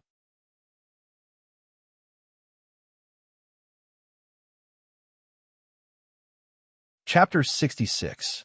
15 years ago, Night Spirit, a super force in the Dark World, went east to Zhongzhou State. Two superiors of the Invincible Realm led 3,000 elites to invade the border of Zhongzhou State. After the battle, Tianling, the superior of the Invincible Realm organized by Night Spirit, died under the attack of the Human Emperor, and another superior of the Invincible Realm, Tianxin, fled with serious injuries. 3,000 Night Spirit elites and nearly 10,000 foreign mercenaries were annihilated by the Border Praetorian Corps, with not a single survivor. 12 years ago, a terrorist organization with the code name Turk in the northern border could be said to have a strong and powerful army. Their troops were mobilized at the border, and 2,000 elites from the Border Praetorian Army launched a surprise attack on the headquarters of the Turk organization. After 36 hours of fierce battle, the 50,000 soldiers of the Turk organization were wiped out, and the 20,000 captives were all killed. 9 years ago, there was a border conflict between Zhongzhou State and Hung State. In less than 12 hours, 20,000 elites of the Border Praetorian Corps set foot in Hung State and marched 800 miles in 72 hours. Guns and cannons roared, and blood flowed like a river. 5 years ago, Bloody Blade, a super mercenary group in the Dark World, accepted a mysterious commission. Before they sent their troops to Zhongzhou State, 3,000 elites of the Border Praetorian Corps had secretly sneaked into their base. 30,000 mercenaries, whether they resisted or surrendered, were all slaughtered. In the past 2 decades, the country had been enjoying peace and prosperity, but the Border Praetorian Corps of Zhongzhou State had been fighting constantly. The super forces of the Dark World, mercenary groups, killer groups, terrorist organizations, and even some mysterious armed forces of unknown origin. The Border Control Corps never lacked opponents. They were the most elite, super-large combat corps of Zhongzhou State, and also the most cold-blooded corps, because their commander had said something when he took office 20 years ago. This sentence was still widely spread in the Dark World, and had even derived countless versions. It could be called a famous saying in the Dark World. None of my enemies survive. That's what he said, and that's what he did. In the past 20 years, the Border Praetorian Guard Corps had fought countless battles, and their army commander had always taken the lead in every battle. Resist? Kill. Surrender? Kill. Wherever the Border Control Corps passed, there were only dead people besides their own people. Over the years, the number of enemies who had died in the hands of the Border Control Corps had long been uncountable. Countless blood and corpses had watered the prestige of the 550,000 troops of the Border Control Corps. At the same time, it had also created a code name that, although not in the Invincible Realm, was more famous than many Invincible Realm experts. One of the 4 gods of Zhongzhou State, Dongxing Wudi, the god of massacre of Zhongzhou State. He was a member of the decision-making committee of Zhongzhou State, and one of the only 3 marshals in the military. No one could have imagined that Dongxing Wudi would appear here. Tan Xinhua didn't expect it, Zhuang Huayang didn't expect it, and even Ning Qiansheng didn't expect it.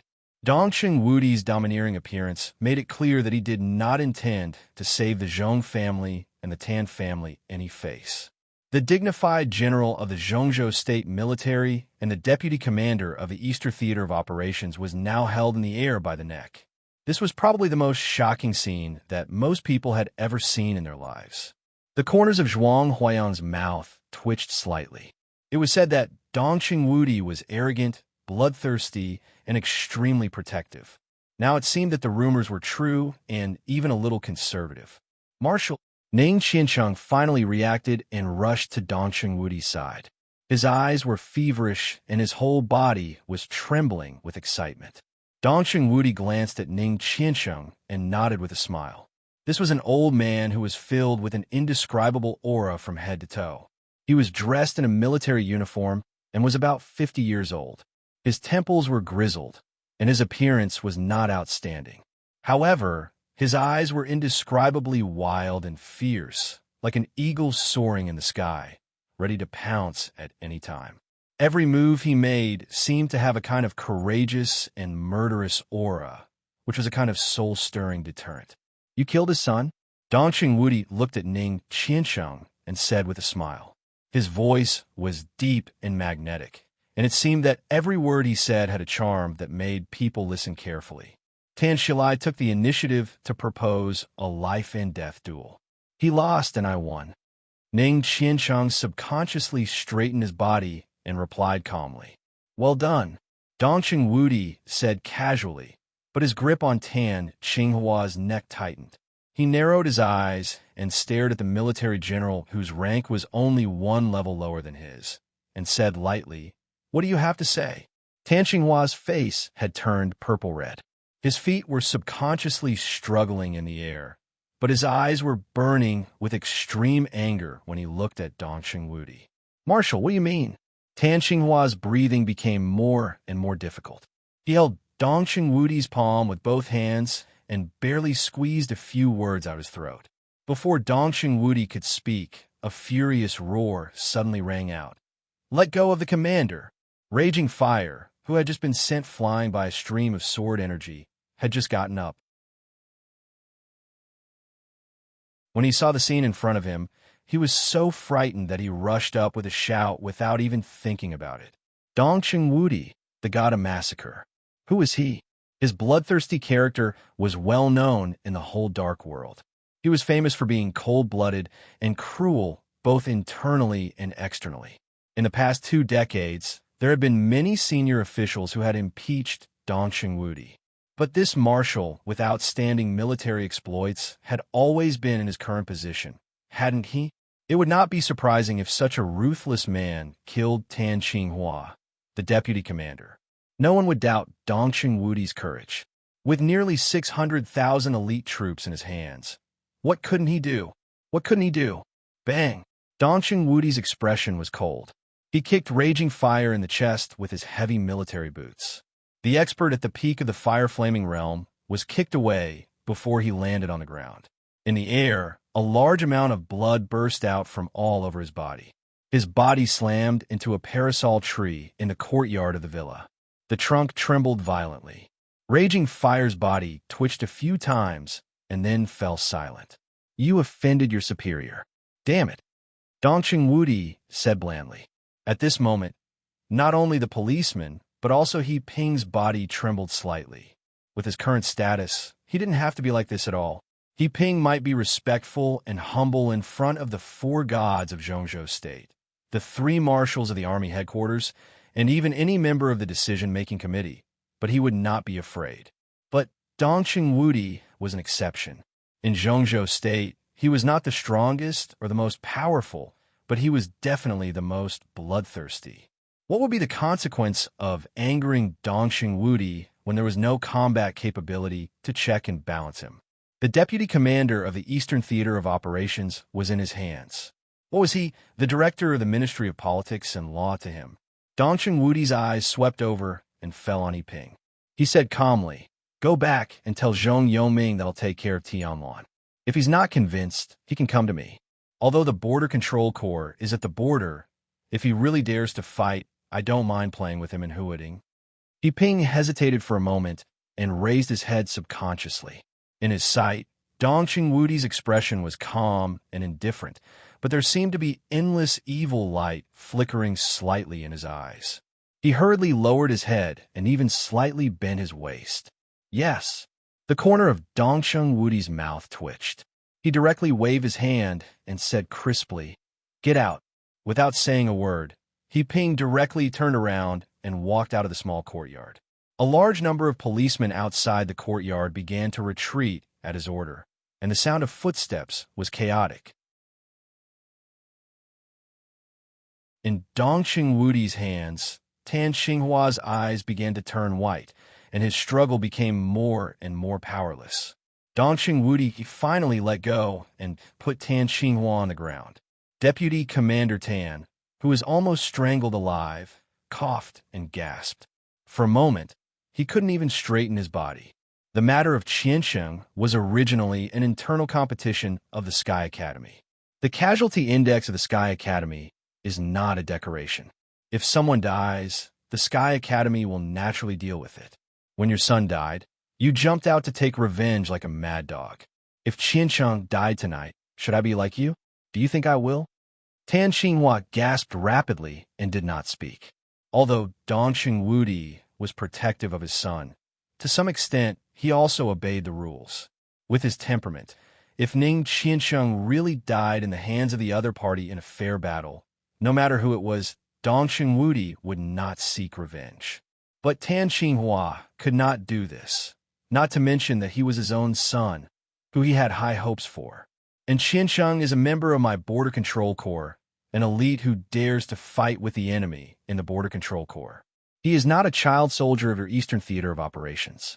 Even if the Sky Academy can't deal with this matter, it should be handled by the Border Control Corps.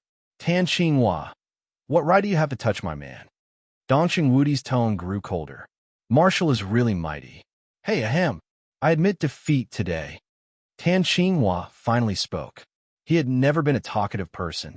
With Dongqing Wudi here, it was impossible to kill Ning Qiancheng. In front of Horsewoman and Zhuang Huayang, Tan Xinhua could go crazy. But in front of Dongqing Wudi, if he dared to go crazy, Dongqing Wudi would definitely be crazier than him. At that time, the 300 elites of the Eastern Theater of Operations, including himself, would not be able to walk out of this villa. He believed that Dongqing Wudi definitely had the courage to kill. Since the situation was like this, Tan Xinhua did not bother to talk nonsense. He struggled to straighten up, took a deep breath, and said, "Everything that happened here tonight, I will truthfully report it to the Army headquarters and the decision-making committee. Marshal, take care of yourself. I just came back from Yuzhou, and I have no intention of going back to hold that damn meeting. I will report it. Do you think the old guys of the Prince Group can bite me to death?" Dongqing Wudi sneered rudely. Tan Xinhua slowly retreated and finally came under the parasol tree. He carried Raging Fire's body on his back and turned to leave. Dongqing Wudi stood where he was squinting. There was no expression on his ordinary but clean face, but his eyes were full of killing intent. Dongqing Wudi did not slowly turn around until Tan Xinghua's figure completely disappeared. Brother Dongsheng, long time no see. Wang Xiaoyao, who had watched a wonderful show, walked over with a smile and handed Dongqing Wudi a cigarette.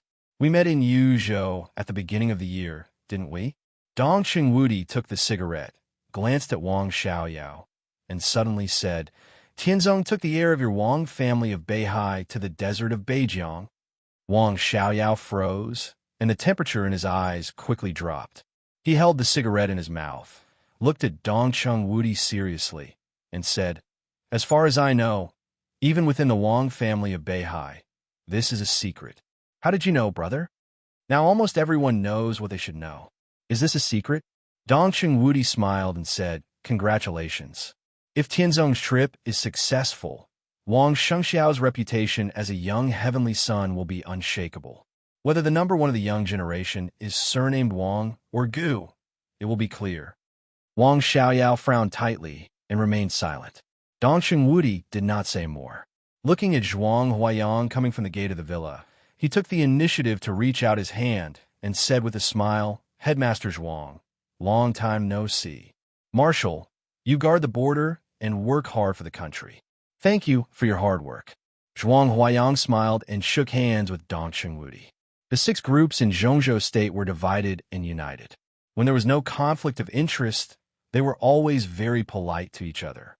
But tonight, Dongqing Wudi and Zhuang Huayang had the same demand, so there was more or less some sincerity in the politeness. "Thank you, Headmaster, tonight." Dongqing Wudi shook Zhuang Huayang's hand hard and said solemnly, "Everyone has their own needs. It's what we should do." Zhuang Huayang smiled and pointed to the villa. "Let's go in and have a seat. Xiaoyao, come with us." "Forget it. Brother Dongsheng, Headmaster, if there's nothing else, I'll take Yuetong back. Let's catch up another day." Wang Xiaoyao shook his head. He had wanted to see Qin Weibai, but the news that his elder brother Wang Tianzong and nephew Wang Shengxiao had gone to the desert of Beijiang had spread like wildfire. Obviously, there was something wrong with the intelligence system of the Wang family of Beihai. This matter could be big or small, but if it was not dealt with as soon as possible, it would always make people feel uneasy. Zhuang Huayang glanced at him and nodded with a smile. Wang Xiaoyao left the villa in a hurry with Wang Yuetong, who walked to his side in silence. Dongqing Wudi took a deep look at Wang Xiaoyao, moved the corner of his mouth, and whispered, "This King Xiaoyao of the Wang family of Beihai is not as simple as he looks." Zhuang Huayang smiled and said nothing. No matter how complicated Wang Xiaoyao was, it was the business of the Wang family of Beihai. It had nothing to do with him, so he did not want to say more. Dongqing Wudi looked at Li Beitian, then at Horsewoman, and then his eyes fell on Ning Qiansheng. "Qiansheng, where is Tianlan?" Li Beitian, who was watching silently, thought of the conversation he had with Ning Qiansheng when they first met. At that time, Li Beitian asked Ning Qiansheng what his code name was, and Ning Qiansheng replied that he was a man of sacrifice. Who's man of sacrifice? Dongqing Wudi, Ning Qiansheng, Li Tianlan. The answer seemed to be obvious. He's upstairs. I'll call him. Ning Qiansheng took out his mobile phone. Sorry, I had some private business upstairs, so I'm late. Li Tianlan's voice suddenly sounded from the door. Dongqing Wudi's body slightly stiffened, and a dazzling brilliance flashed in his pupils. He took a deep breath and slowly turned back. In his sight, Li Tianlan, with a calm expression, just walked out of the door and met his eyes. "Tianlan," Dongqing Wudi called out, and his voice, which had always been cold and murderous, trembled slightly at this moment. Li Tianlan subconsciously frowned and whispered, "Marshal Dongqing?" Dongqing Wudi's voice just now almost covered the entire Yonghua villa district. Li Tianlan was not deaf, so he naturally knew who the only stranger in the yard at this time was. Dongqing Wudi, one of the top 10 contemporary experts of Zhongzhou State, the god of massacre. This was definitely an unexpected meeting, but what surprised him more was Dongqing Wudi himself. In his impression, the military marshal known as the god of massacre should be the kind of man who was more than 2 meters tall, burly, with a beard and a ferocious appearance. But the man in front of him had enough momentum, but his appearance was not the god of massacre at all.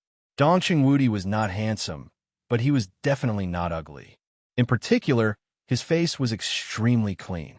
It was not the kind of clean without a beard, but his face did not have the vicissitudes and hardships that a middle-aged man should have. It was so clean that there seemed to be no trace of time. If it were not for the white hair at his temples, even if someone said that he was just a young man in his 30s, Li Tianlan would believe it. Dongqing Wudi took a deep breath. In a very short time, the cigarette but in his hand had been unconsciously crushed by him. He subconsciously took a step forward and suddenly said, "Tianlan, how about going back to Zhongyuan province with me?" Li Tianlan looked inexplicable. He did not know what this uncle god of massacre was doing and could not answer for a while. "Marshal, why are you in such a hurry? Since you are here, you should at least say hello to the owner of this place, right? Go in and have a seat first." Zhuang Huayang laughed in a low voice. His eyes flickered as if he knew something, but he did not seem to know what. Thinking of the phone call he had received from Zhongyuan province, Zhuang Huayang had thousands of speculations in his heart, which were simply wonderful. Yes, go in and have a seat first. Dongqing Wudi suddenly realized his gaffe. He coughed awkwardly and walked into the villa. Horsewoman had taken out the tea set from the living room and was ready to make tea. Dongqing Wudi was not in the mood to appreciate the foreign girl's tea ceremony. He looked at Li Tianlan and was about to speak. Qin Weibai, who did not choose pajamas like Li Tianlan but changed into casual clothes, had already walked down the steps. "Marshal Dongqing, you came to visit in person. Sorry for not going out to greet you," Qin Weibai said in a soft tone. Her tone had a trace of charm that she herself did not realize. Her beautiful face, which was almost unreal, was red. Although her hair had been combed, it still looked a little messy. At this moment, Qin Weibai was no longer the cold and strong spokesperson of Samsara Palace. Charming and languid, she looked exactly like a little woman who had just been moisturized. All the people present were experienced. In this situation, How could they not know what had just happened between Qin Weibai and Li Tianlan? It was estimated that only Qin Weibai and Li Tianlan did not know how many loopholes their supposedly flawless cover-up were. The corners of Zhuang Huayan's mouth twitched.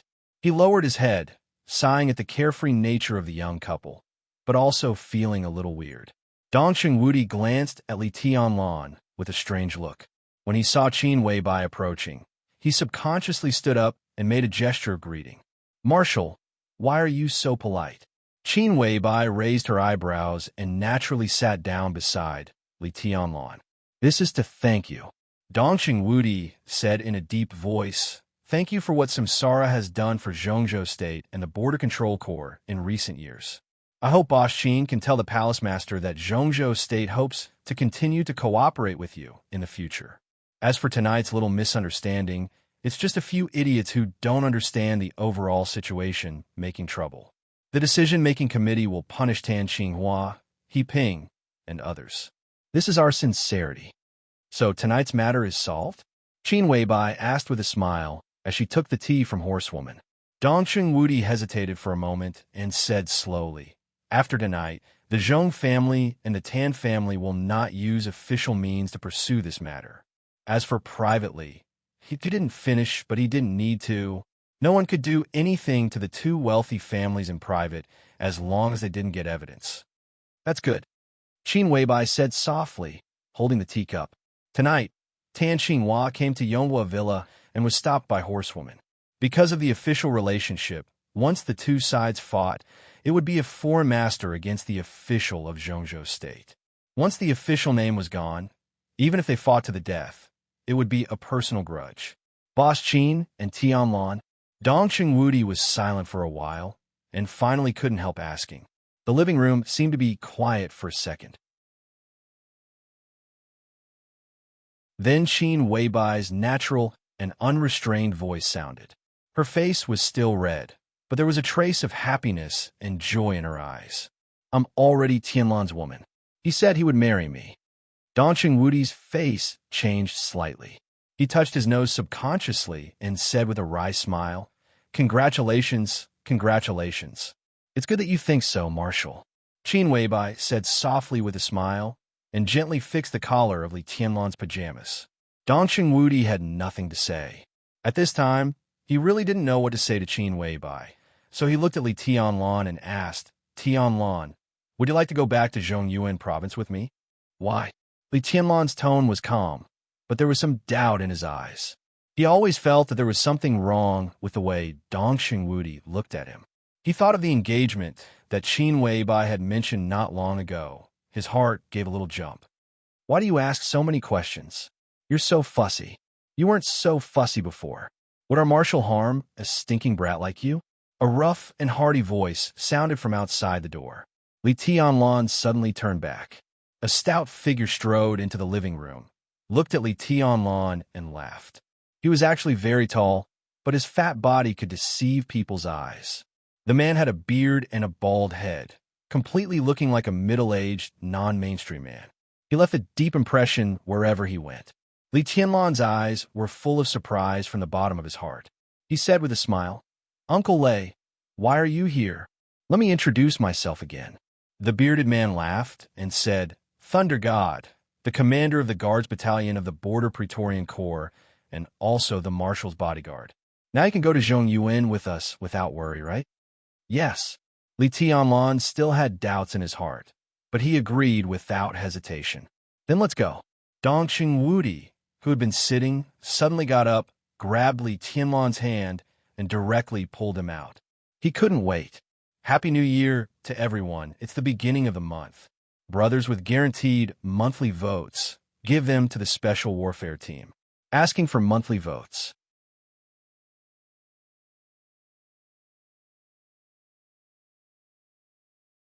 Chapter 67.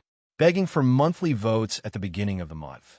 Today's update is over 10,000 words. Give me those who have guaranteed monthly votes. Dongxing Wudi was in a hurry. This was something that everyone could feel. Li Tianlan was almost dragged out of the villa and out of the courtyard by him. Thunder God led the way, walking as fast as he could. The three of them quickly walked to an open space in the central area of the villa, and Li Tianlan was directly stuffed into the helicopter by Dong Xingwudi. The helicopter rotors roared up after a while and flew higher and higher. Li Tianlan, who had taken a helicopter for the second time in his life, was confused. He looked at Dong Xingwudi sitting opposite him and looked at him seriously, and then at Thunder God, who was driving the helicopter. He was full of questions, but he didn't know where to start. Uncle Thunder. Li Tianlan was silent for a while. He didn't know what to say to the military marshal in front of him, so he could only turn his head and call Thunder God. Thunder God's rumbling laughter rolled through the cabin, and it was clear and deafening in the roar of the rotors. Don't worry, boy. I don't have time to catch up with you. Just stay here. Marshal and I won't hurt you. Why? Don't you trust us? Li Tianlan smiled and said no more. For him, most people in the world could not be completely trusted, including Dong Xingwudi in front of him. But Thunder God was an exception. When he was 17 years old, when he walked out of the camp on the border for the first time, it was not his grandfather or any veteran in the camp, but Thunder God. Like today, he sat in the cabin and Thunder God drove the helicopter. It was dark outside the window. That year, from the southwest to the northwest, from the jungle to the desert, Li Tianlan slipped from the peak state. From beginning to end, Thunder God was by his side. The other party knew most of his secrets. If he had wanted to harm him, he would have had countless opportunities to do so every single day during that 1 year. In the past, he could give his life to Thunder God countless times. Today, facing Thunder God, what couldn't he trust? Li Tianlan's heart was steady, and his eyes were calm. Tianlan, you and Boss Qin. Dong Xingwudi, who was sitting opposite Li Tianlan, hesitated and finally said, "How did you and Boss Qin meet?" Li Tianlan was stunned and whispered, "When I came to Huoding, she was the first person I saw." Elderly arranged it? Dong Xingwudi's clean face did not change, but his eyes were tangled, and he seemed to be a little depressed. Li Tianlan nodded. He was not surprised that Dong Xingwudi knew his identity. Thunder God was Dong Xingwudi's bodyguard, so the marshal naturally knew what he knew.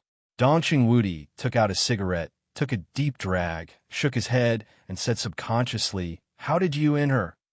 Li Tianlan seemed to hear something wrong in his tone.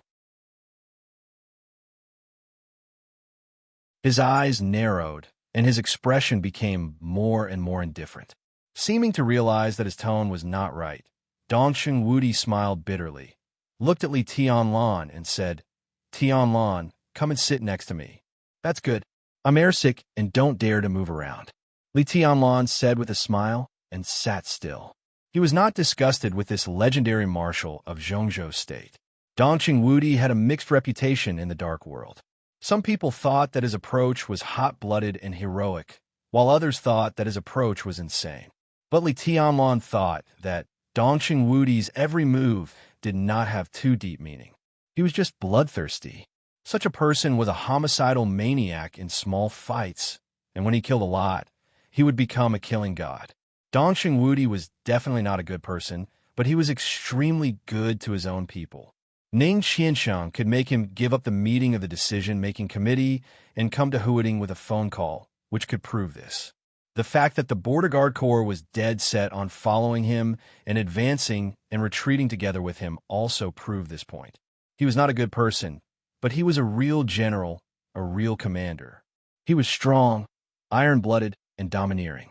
For nearly 2 decades in Zhongzhou State, Dong Xingwudi alone propped up the backbone of the border of Zhongzhou State. Such a person, no matter what his international reputation was, at least in the eyes of the people of Zhongzhou State, he was a well-deserved hero. Li Tianlan couldn't feel bad for such a person, but now Dong Xingwudi looked at him in such a strange way. When he heard that Dong Xingwudi asked him to sit down, he subconsciously resisted. Dong Xingwudi stared at Li Tianlan for a while, and his eyes seemed to be a little sad. He nodded, looked away, and said softly, "Your father and I are very good friends." There was a trace of indescribable bitterness in his tone. "He saved my life and also saved the old master. If it weren't for your father, I don't know what the Dongshan clan would be like now." Although few people know about this, The people of the Dongshan clan will not forget and dare not forget. The Dongxing clan is willing to repay this kindness at any cost. Tianlan, can you understand? Li Tianlan's mouth twitched. He instinctively felt that there was something wrong with Dongxing Wudi's words, but he didn't know how to say it. He looked up at Dongxing Wudi seriously and said calmly and sincerely, "From my standpoint, it's not a question of whether I can understand or not. We should thank the marshal and the Dongxing clan for their righteousness." Your standpoint. Hey, your standpoint. Dongxing Wudi laughed at himself and seemed to lose all interest in talking for a moment.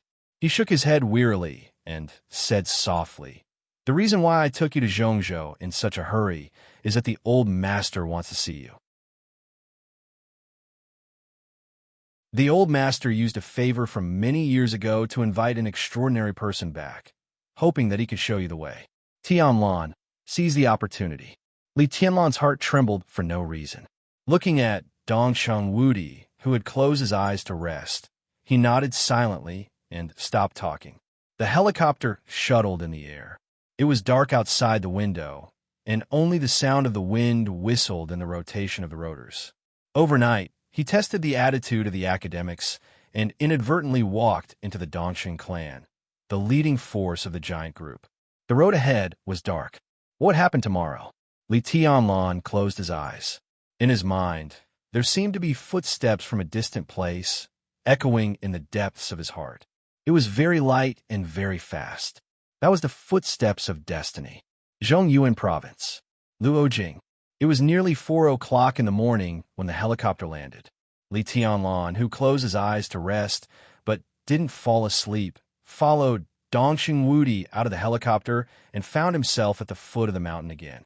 In front of him was a neatly paved two-way lane, stretching all the way up from the foot of the mountain to an unknown place. The straight poplars on both sides stood by the roadside, making the road deep and mysterious. In front of the helicopter, a row of cars was parked quietly. For dark Mercedes-Benz S surrounded a solemn car whose name Li Tianlan couldn't name. The headlights softly illuminated the road ahead.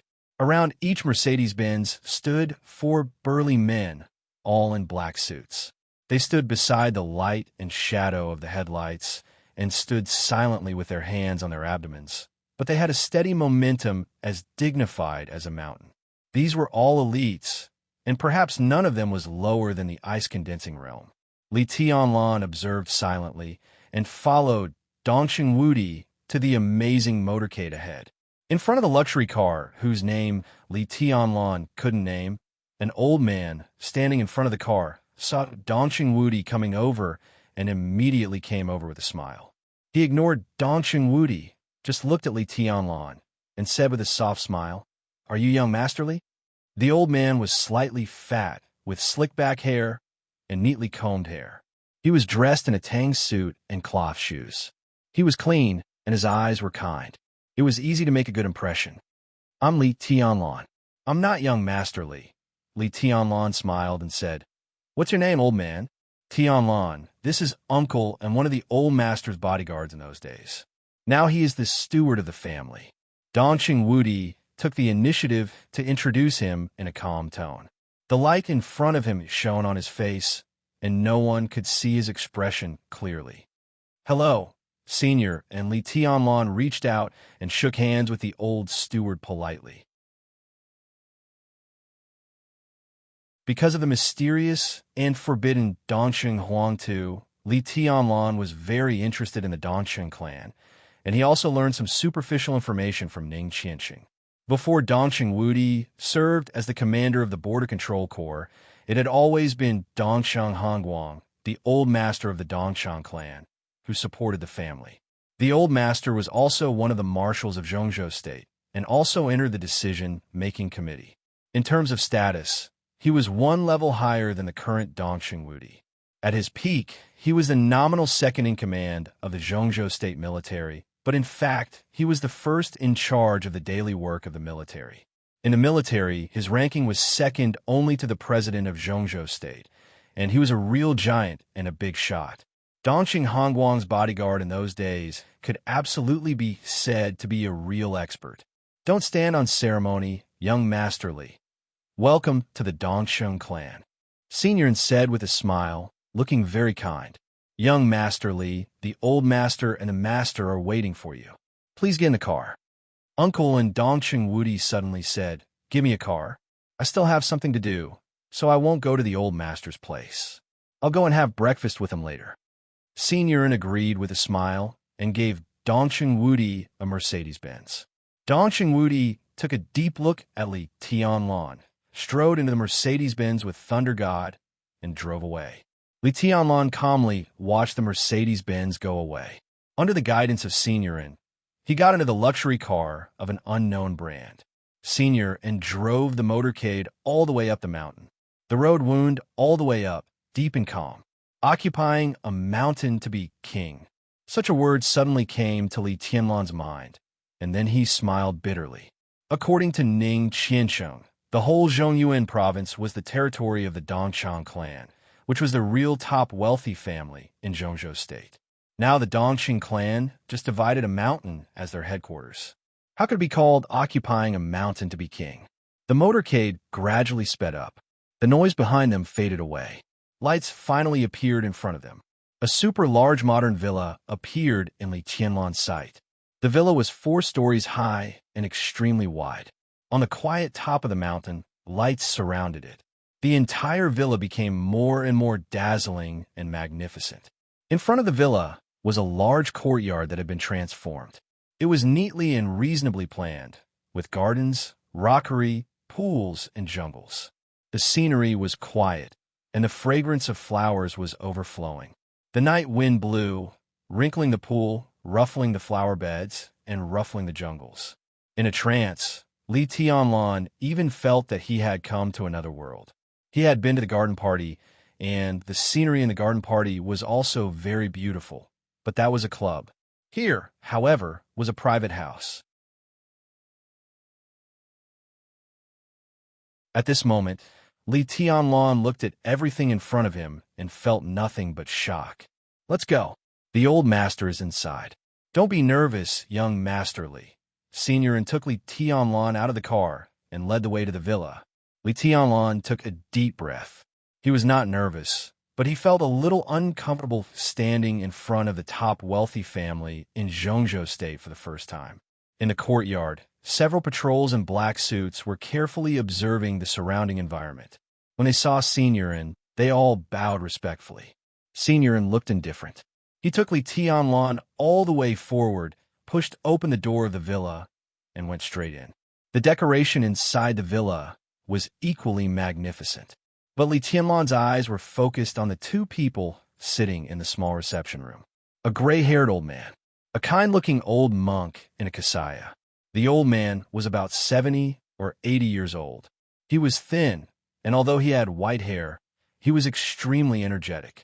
His eyes were even more majestic, and he had a kind of strong aura without anger.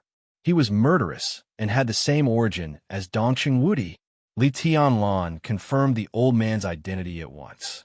He was Dongshang Hongguang, the old master of the Dongxing clan.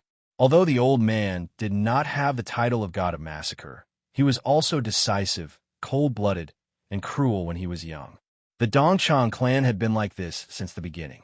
Every generation was bloodthirsty, and Dongsheng Wudi's generation could be said to have reached the peak.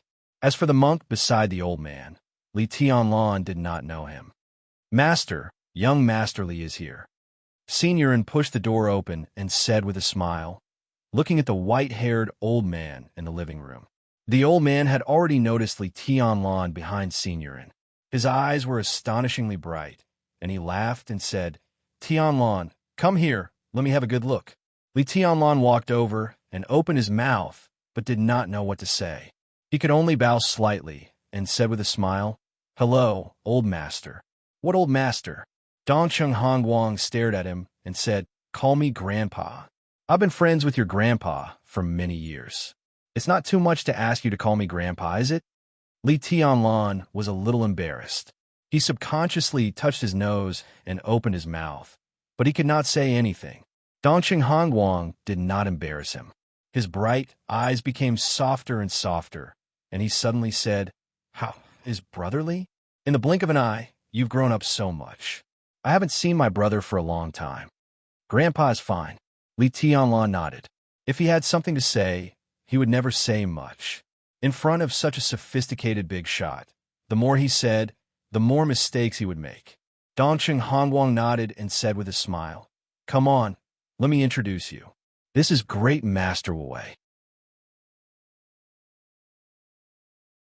You may not have heard of this name, but you must have heard of the Great Soaring Temple, right?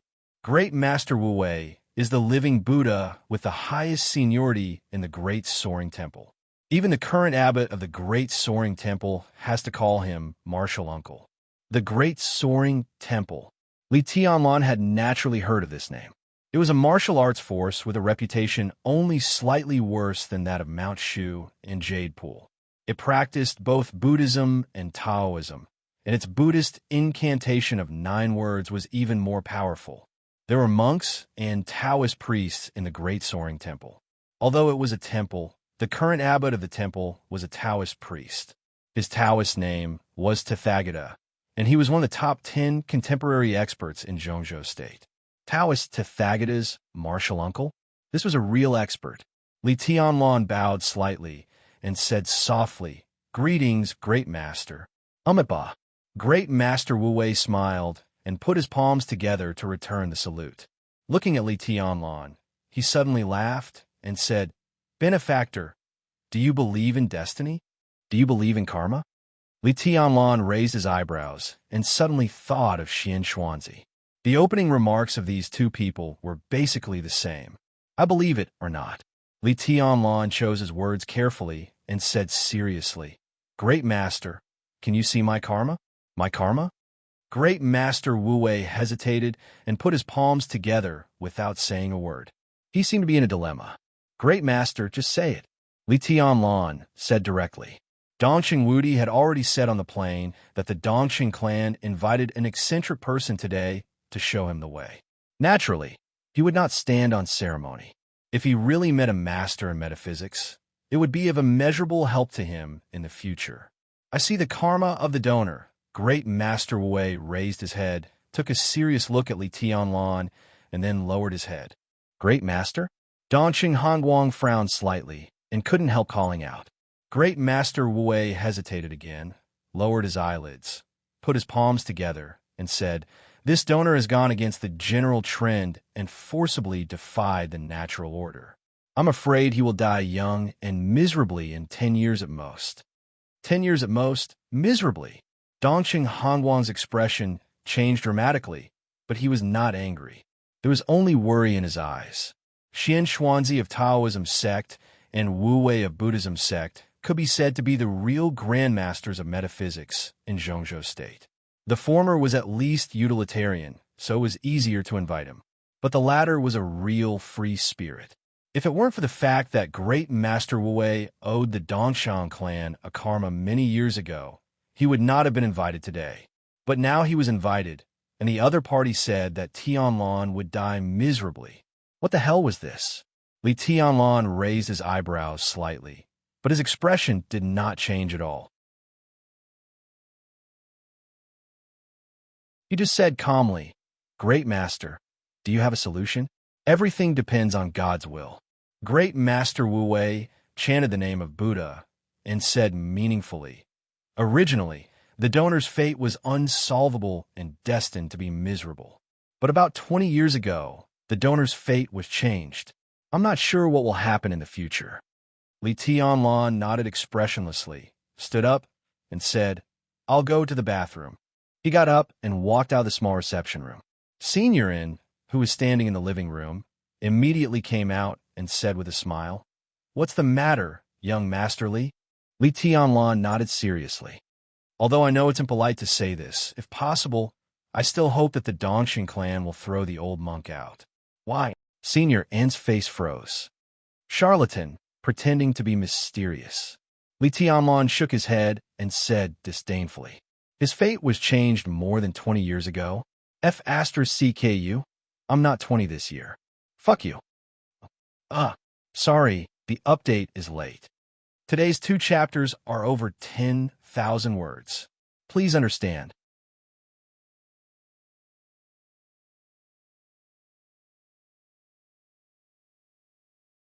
Chapter 68. Great Master Wu Wei? A charlatan?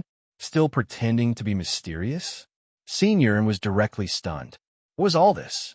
Great Master Wu Wei, the highest elder of the Great Soaring Temple, became famous even earlier than Xian Xuanzi, the eccentric of Haotian Taoism. In the past 20 years, Xian Xuanzi had risen to fame and was gradually becoming the first man in metaphysics. But no matter how famous Xian Xuanzi was, some top seniors would never forget Great Master Wu Wei of the Great Soaring Temple. They could be said to be the only two metaphysical grandmasters in the world. Xian Xuanzi intentionally or unintentionally dealt with the top wealthy families of Zhongzhou State and the Hidden Dragon Sea. As long as the people who invited him were important enough, he would not be refused. At least, he could give a few words of beneficial advice. Great Master Wu Wei, on the other hand, was truly free and unfettered in the world. He was a mysterious figure. Buddhism focused on predestination and karma. In recent decades, Great Master Wu Wei was not moved by power or money. He almost walked all over Zhongzhou State. He was like a living Buddha. He was willing to talk about karma to ordinary people and to point out the right path for some promising young people. There was a saying in the top circle of Zhongzhou State: as long as it was predestined, the living Buddha would answer all requests. Great Master Wu Wei had been famous for decades. Not to mention earlier, in the past 20 years, there were 4 people who were known to have received his guidance. 18 years ago, he advised Situ Sang Yue to go north alone. The hidden god of Zhongzhou State appeared in Mount Tai Bai.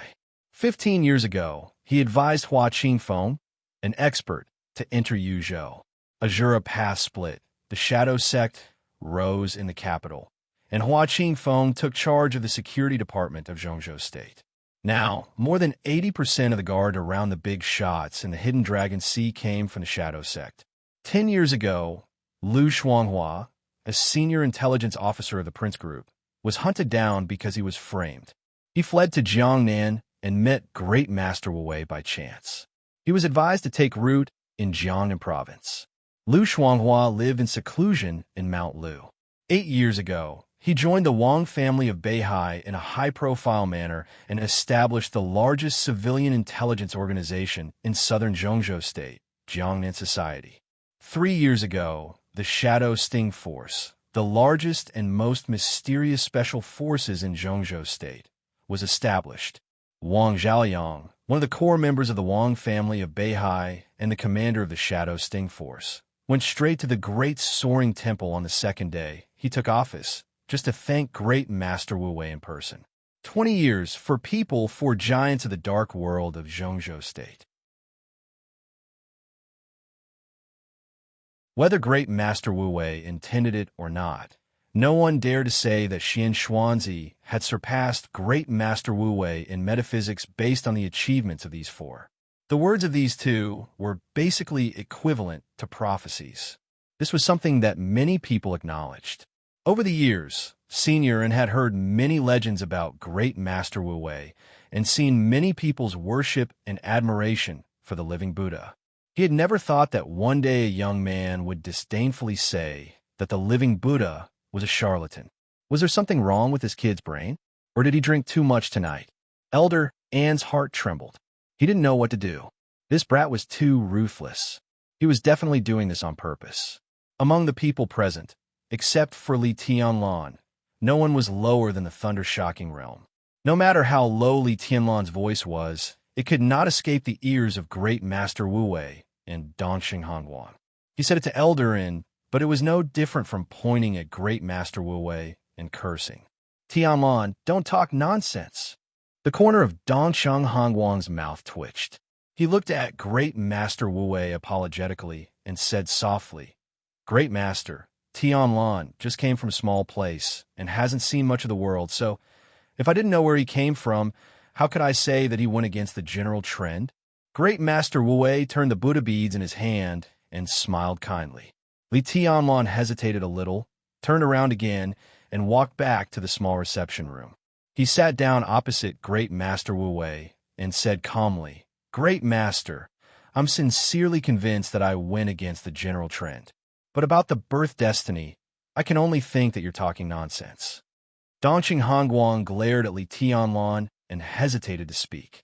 Great Master Wu Wei was indeed an eminent monk. He was good-tempered to a certain extent.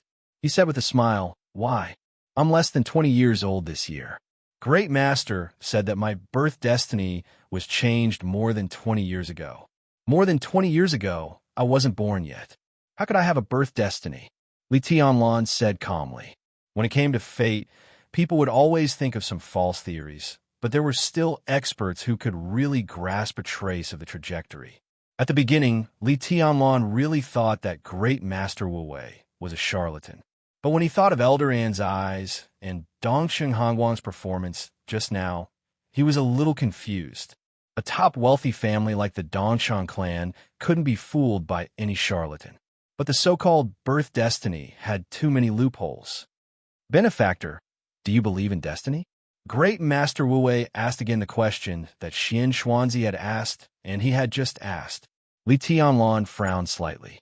In the villa of the Dongchang clan, his mood seemed to relax a little unconsciously, and his mood swings became more and more obvious. You don't actually believe it. Great Master Wu Wei chuckled and looked at Li Tianlan. You don't believe in destiny, so you don't believe that someone has changed your birth destiny for you. Li Tianlan was silent.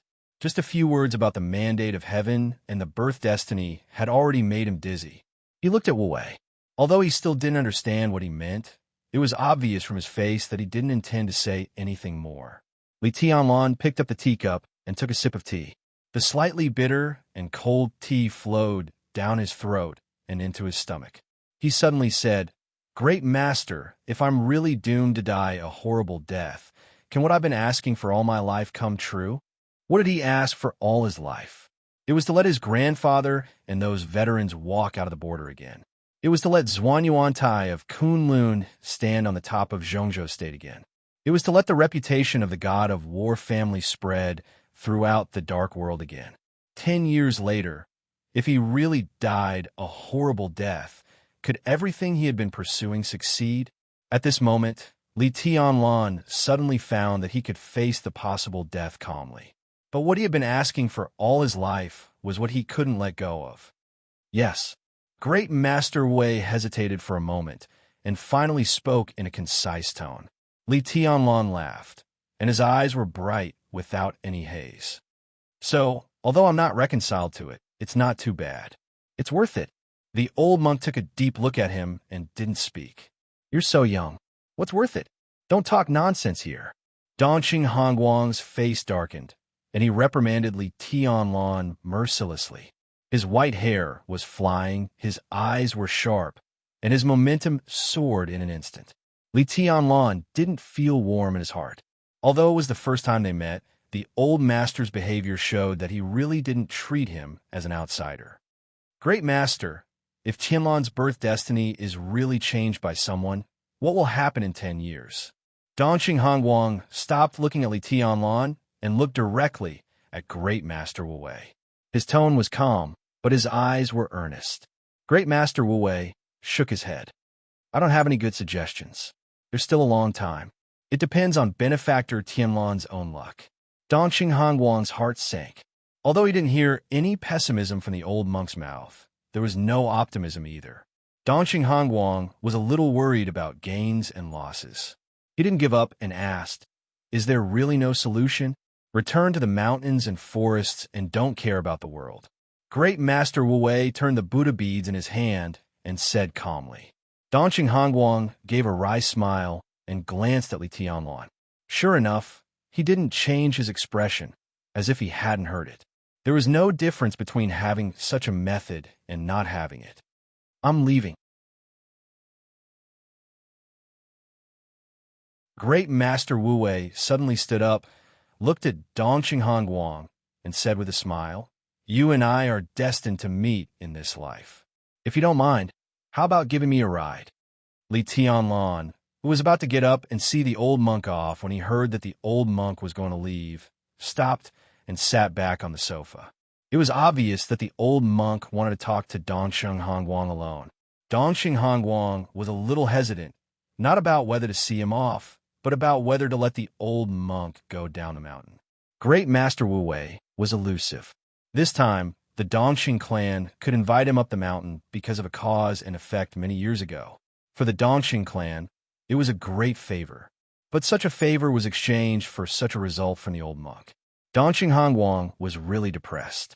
He stood up with a wry smile and walked out of the small reception room with the old monk. When they were about to step out of the reception room, Great Master Wu Wei in front of them suddenly turned around, looked at Li Tianlan, and said with a smile, "I'd like to give you a piece of advice. I'm afraid there will be a disaster in the near future. You should be careful and prudent." Li Tianlan was stunned, nodded, and said sincerely, "Thank you, Great Master." Great Master Wu Wei smiled and turned to leave. When he walked out the gate of the villa, Dongcheng Hongguang, who was unwilling, hesitated a little and finally said, "Great Master, is it a good thing or a bad thing that Tianlan's? Well, his birth destiny has been changed." Walking in the courtyard on the top of the mountain in the deep night, Great Master Wu Wei glanced at Dongxing Hongguang with a smile and said softly, "His birth destiny has just been formed. Now it seems that it's not much better. Destiny is not static, but there is a general trajectory. Changing one's birth destiny is probably the difference between 10 deaths and 9 deaths. It's not easy to change one's destiny against heaven and earth and fight for life with heaven and earth." Then, Dongxing Hongguang's face was gloomy. "Don't be too pessimistic. Now it's a narrow escape. Who knows what will happen in 10 years?